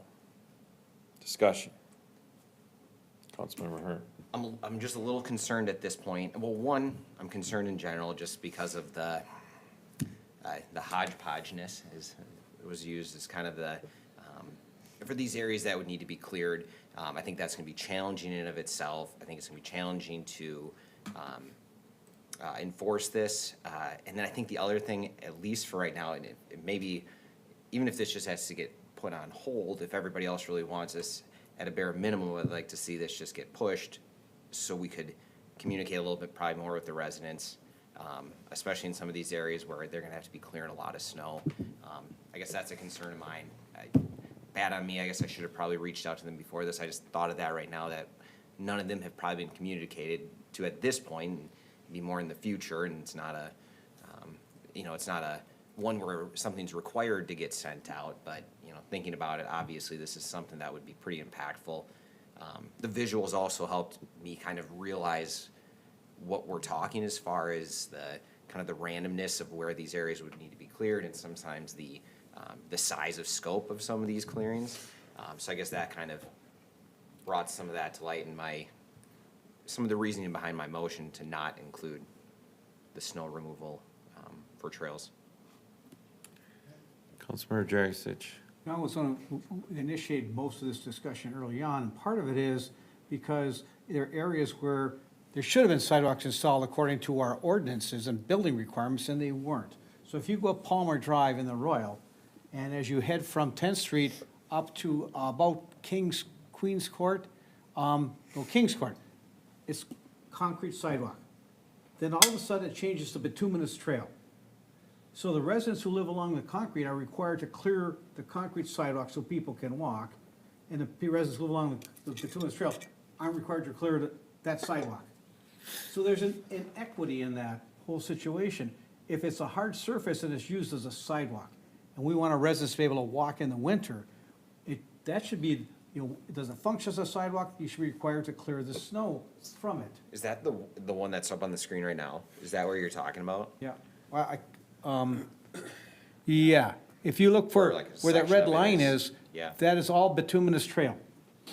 functions. And then on as the, sidewalk. But it functions as a sidewalk because for whatever reason, the developer is not required to put concrete sidewalks along the street, even though our ordinance said they should have. but then further to the west, it turns into concrete Everything that's not in red is concrete on the south side, For the east. Yeah, or excuse me, further east, on the west side, yeah. Yeah, that's all concrete sidewalk. east side, yeah. So intriguing, can you go back to the Easton Village Park one? 30th. We're done talking about Royal now. Oh, you're Just a talking good about example. by the park? Yeah, there's like slide 2 or 3.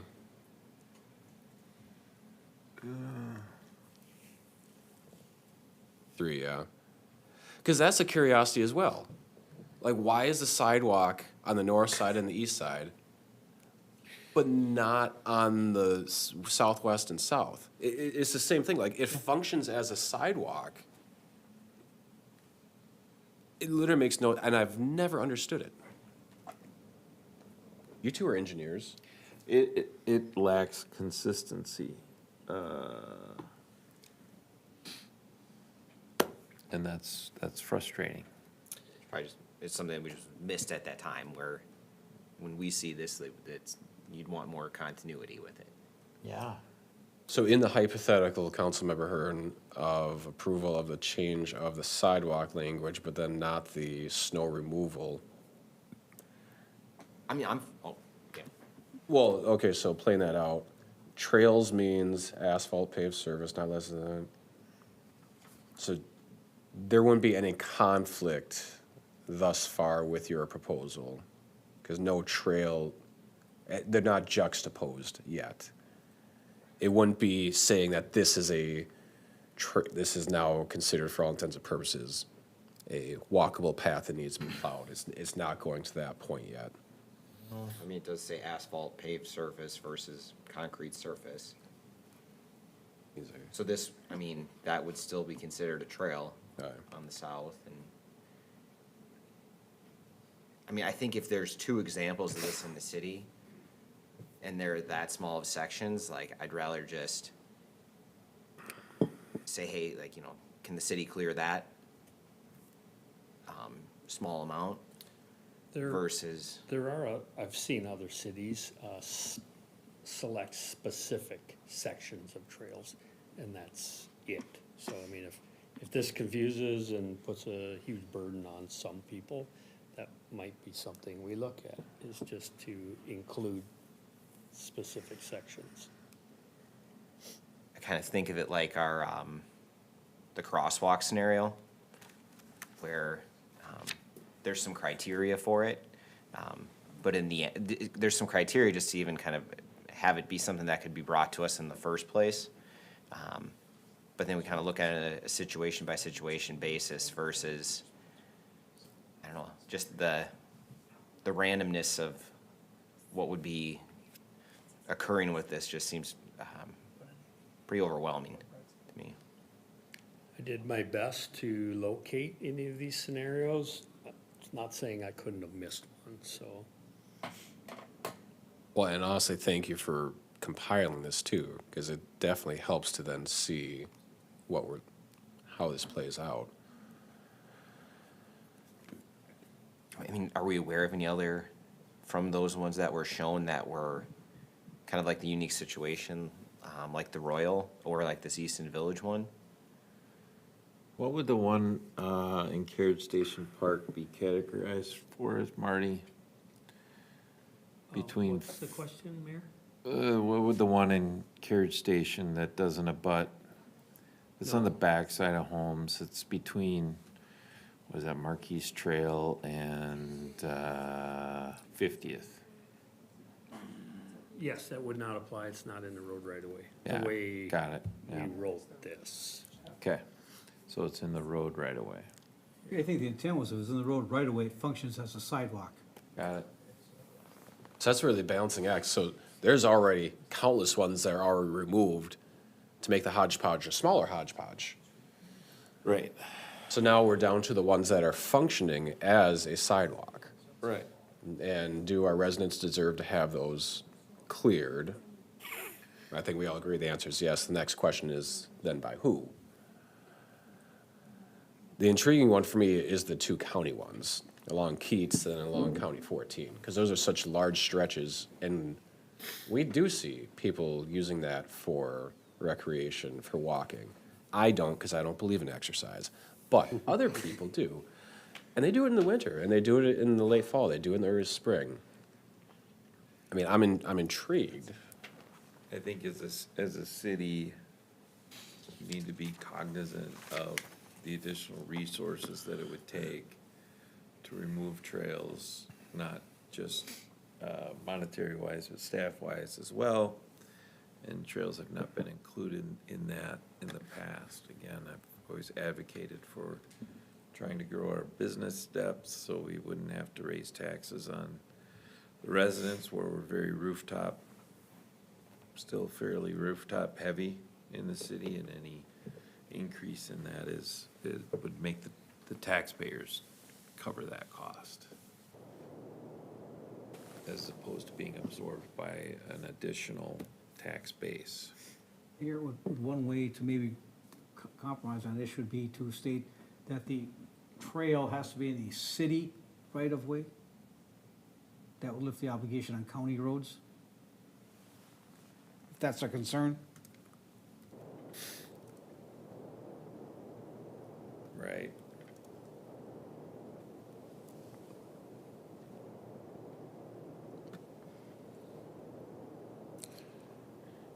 The part and I like that for 2 out of 3. The one I don't like is then for Lake Elmo Ave, because that then is that county road is being used by residents to try to get into downtown.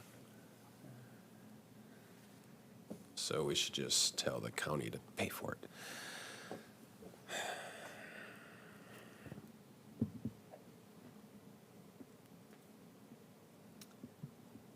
I would like to move that we table this discussion till our next meeting so we can think about this a little more and perhaps we'll have some additional thoughts. A workshop or something, maybe, again. Yeah. So you're making a motion to table, Table to the next meeting. okay? There's support. Is there support Second. for tabling? There's a second. All those in favor of tabling the topic until the next meeting, please signify by saying aye. All right. Right. Topic is tabled. Mayor and council, is there some direction that you would like to give staff on what we should prepare We don't to know. bring back? Otherwise, we're just gonna Right. wait. So it seems to me it's a bit of a quagmire of situations, and I think that I don't want to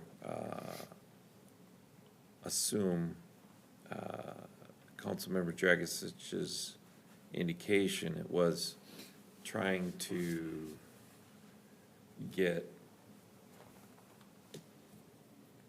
places that are supposed to be able to walk on where the city has not been consistent in the development of certain areas to have it only be sidewalk or only be trail, and they mixed them, and therefore the ordinance is somewhat inconsistent with that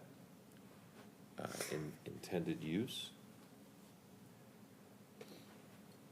Well, and it might be on council to chew on it ourselves and to think Yes. what we want to, maybe we literally come back with the same proposals and just vote on it, or maybe we come back and vote on Nick's amendment.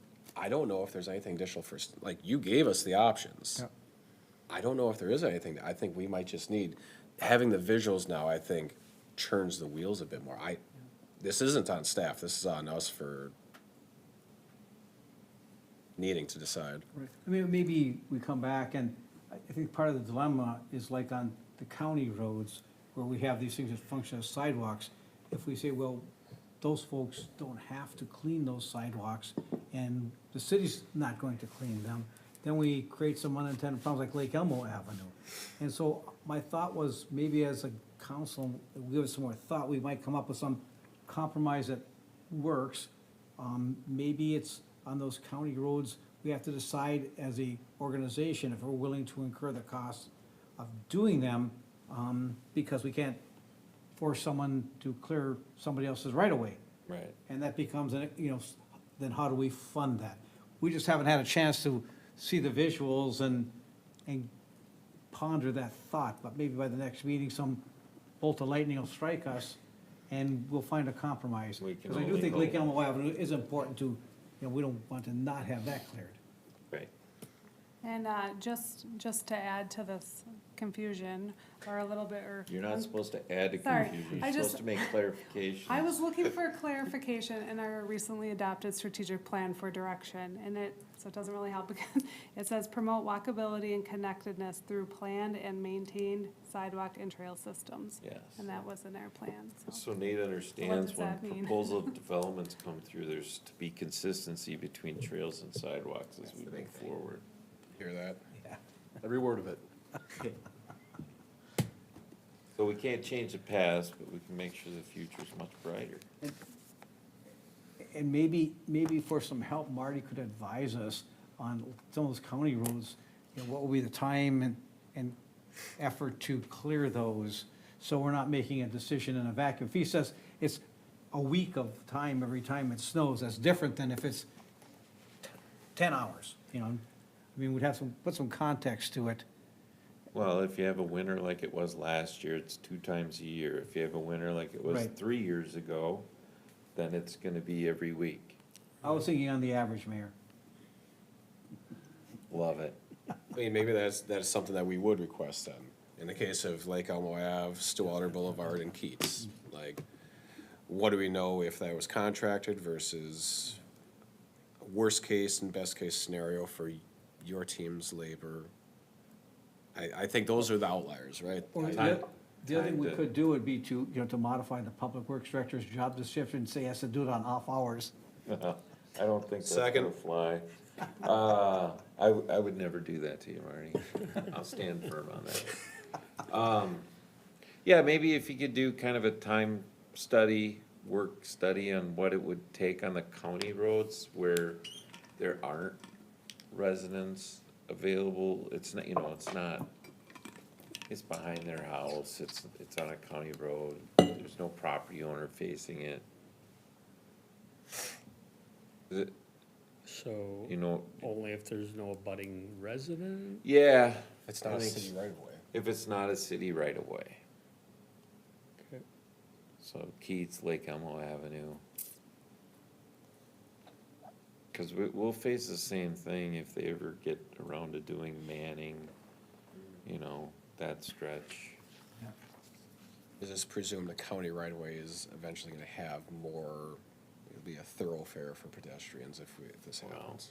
It's, a thoroughfare might be a stretch. Or like Lake but- Elmo Avenue, if they get the new school and extending a trail or sidewalk up to the school. Right. That's going to be in there, and maybe, I don't know how much trail sidewalk you clear, but maybe there's some other adjacent cities that do more of that could help you with, what time does it take for them to do it? Well, now that we tabled it, Yeah. All right, we're gonna move on to upgraded ISO public protection classification. Mayor and Council, I don't have a formal presentation on this tonight, but I did include the updated report into the packet for you to review. Every few years, we get reevaluated by the ISO for a public protection classification. The ISO is the Insurance Service Office. They perform a study of the fire department and the water utility and our dispatching capabilities, and provide this PPC number for insurance companies to use when they write policies and figure out what we owe on insurance. ISO is not used by all insurance companies. It's truly up to each individual insurance company and how they follow and how they end up writing their policies. But it is a benchmark that exists. It's the only type of benchmark that we have in the fire service that we're looked at by an outside organization. It's in the state performance measures when they look at the ISO rating.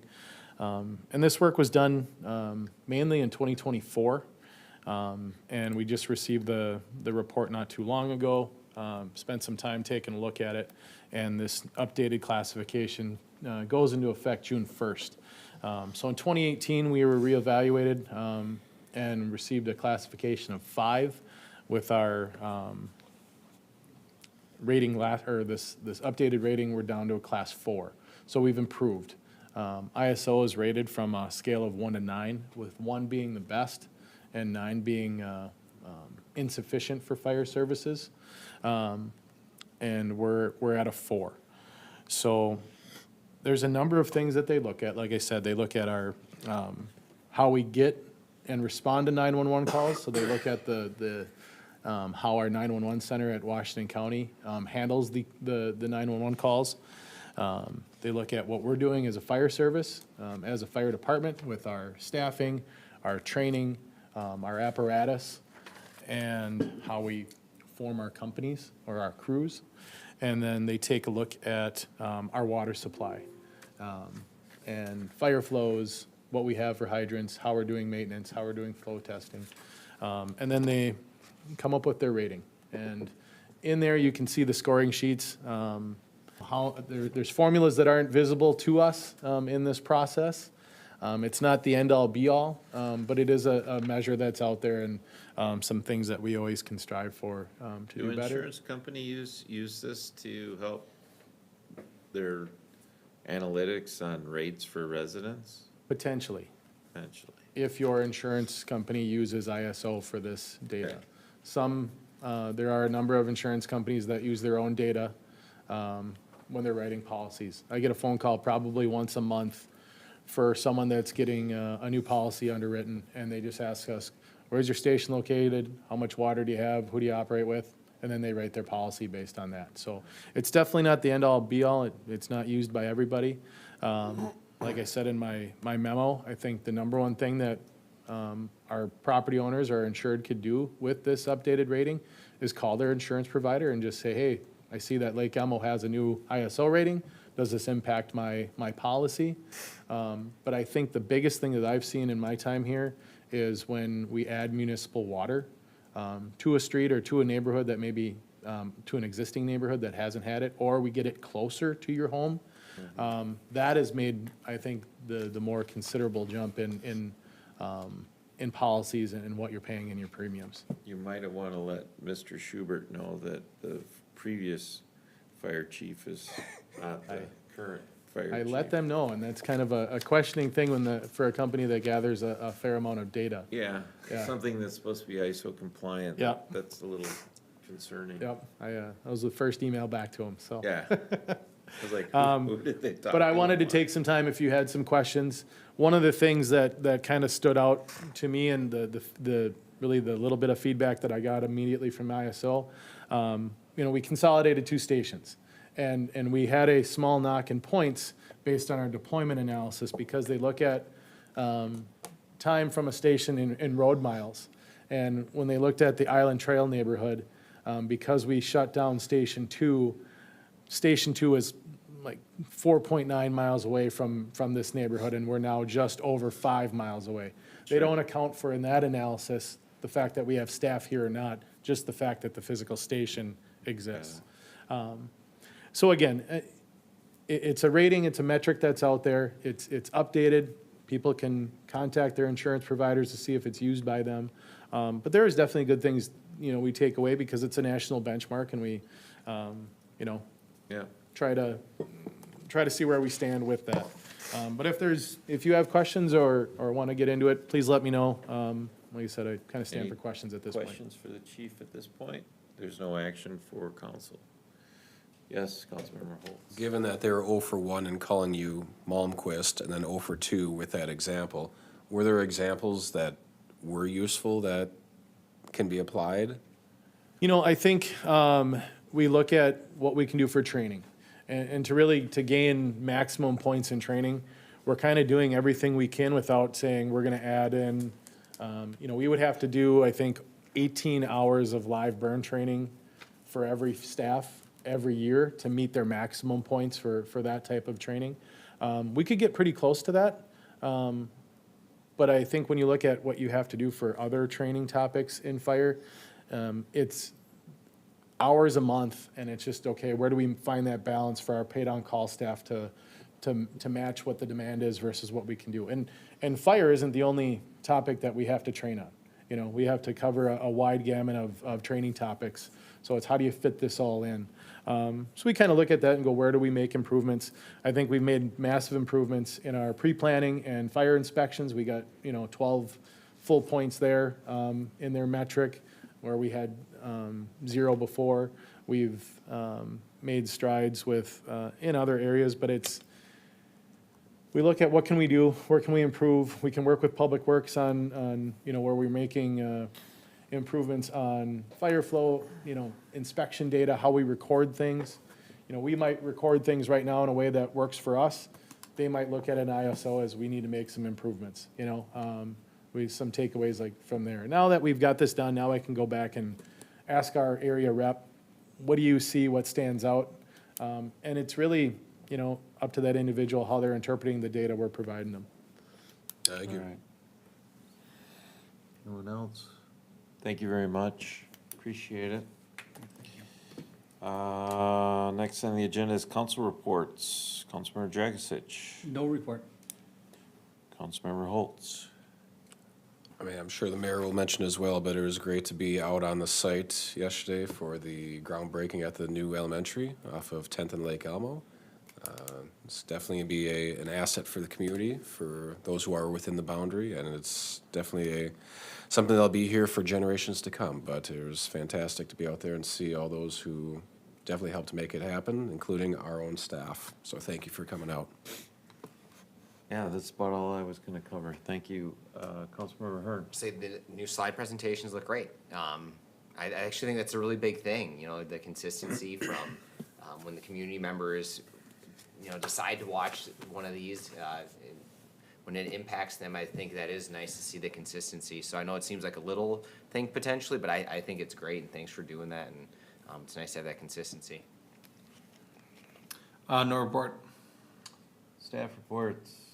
I just want to talk about our staff appreciation event that we had a couple weeks ago. It was nice to be able to give staff a little break, and we had a waffle and chicken food truck here, and then we had Councilmember Holtz, who came and said a few words, short, concise. Yeah. And then we also had a keynote speaker that talked about personal resiliency with some examples from her life. So it was nice, and look forward to incorporating other fun events to celebrate our staff. Great. Julie? No report, thank you. We already heard from you. I just You have want two to say updates. something else? I do have 2 quick updates, because All right. I want to send my appreciation to Public Works for helping us out. We took delivery of our new Brush 1 skid unit yesterday and put it in service today. Needed the assistance of some forklifts and toolcat help to get that going and get the other one moved down to Public Works storage. So Great. we purchased that unit out of the public safety dollars that we got from legislation a couple years ago, and that finally came in. And then also tomorrow, Lake Elmo Park Reserve will be doing a large prescribed burn. So there will be plenty of smoke in the area. They're doing a central burn area. So we'll definitely see smoke in the area. And if conditions change in the morning, they'll cancel it. But they do a really good job there of maintaining the parkland, and they do a lot of training for us. And they're definitely on top of the burning and keeping that fuel load down. Great. Marty? Couple updates with the PFAS research. Bay West is installing heavy out there, so it looks a little different. Crane set a lot of the equipment today. And the SAF unit at Tablin is scheduled to be removed by the end of May, beginning of June. So Okay. we'll see a couple things. All right. Nate? No report. Any report from council just no filling in? report. Thank you very much.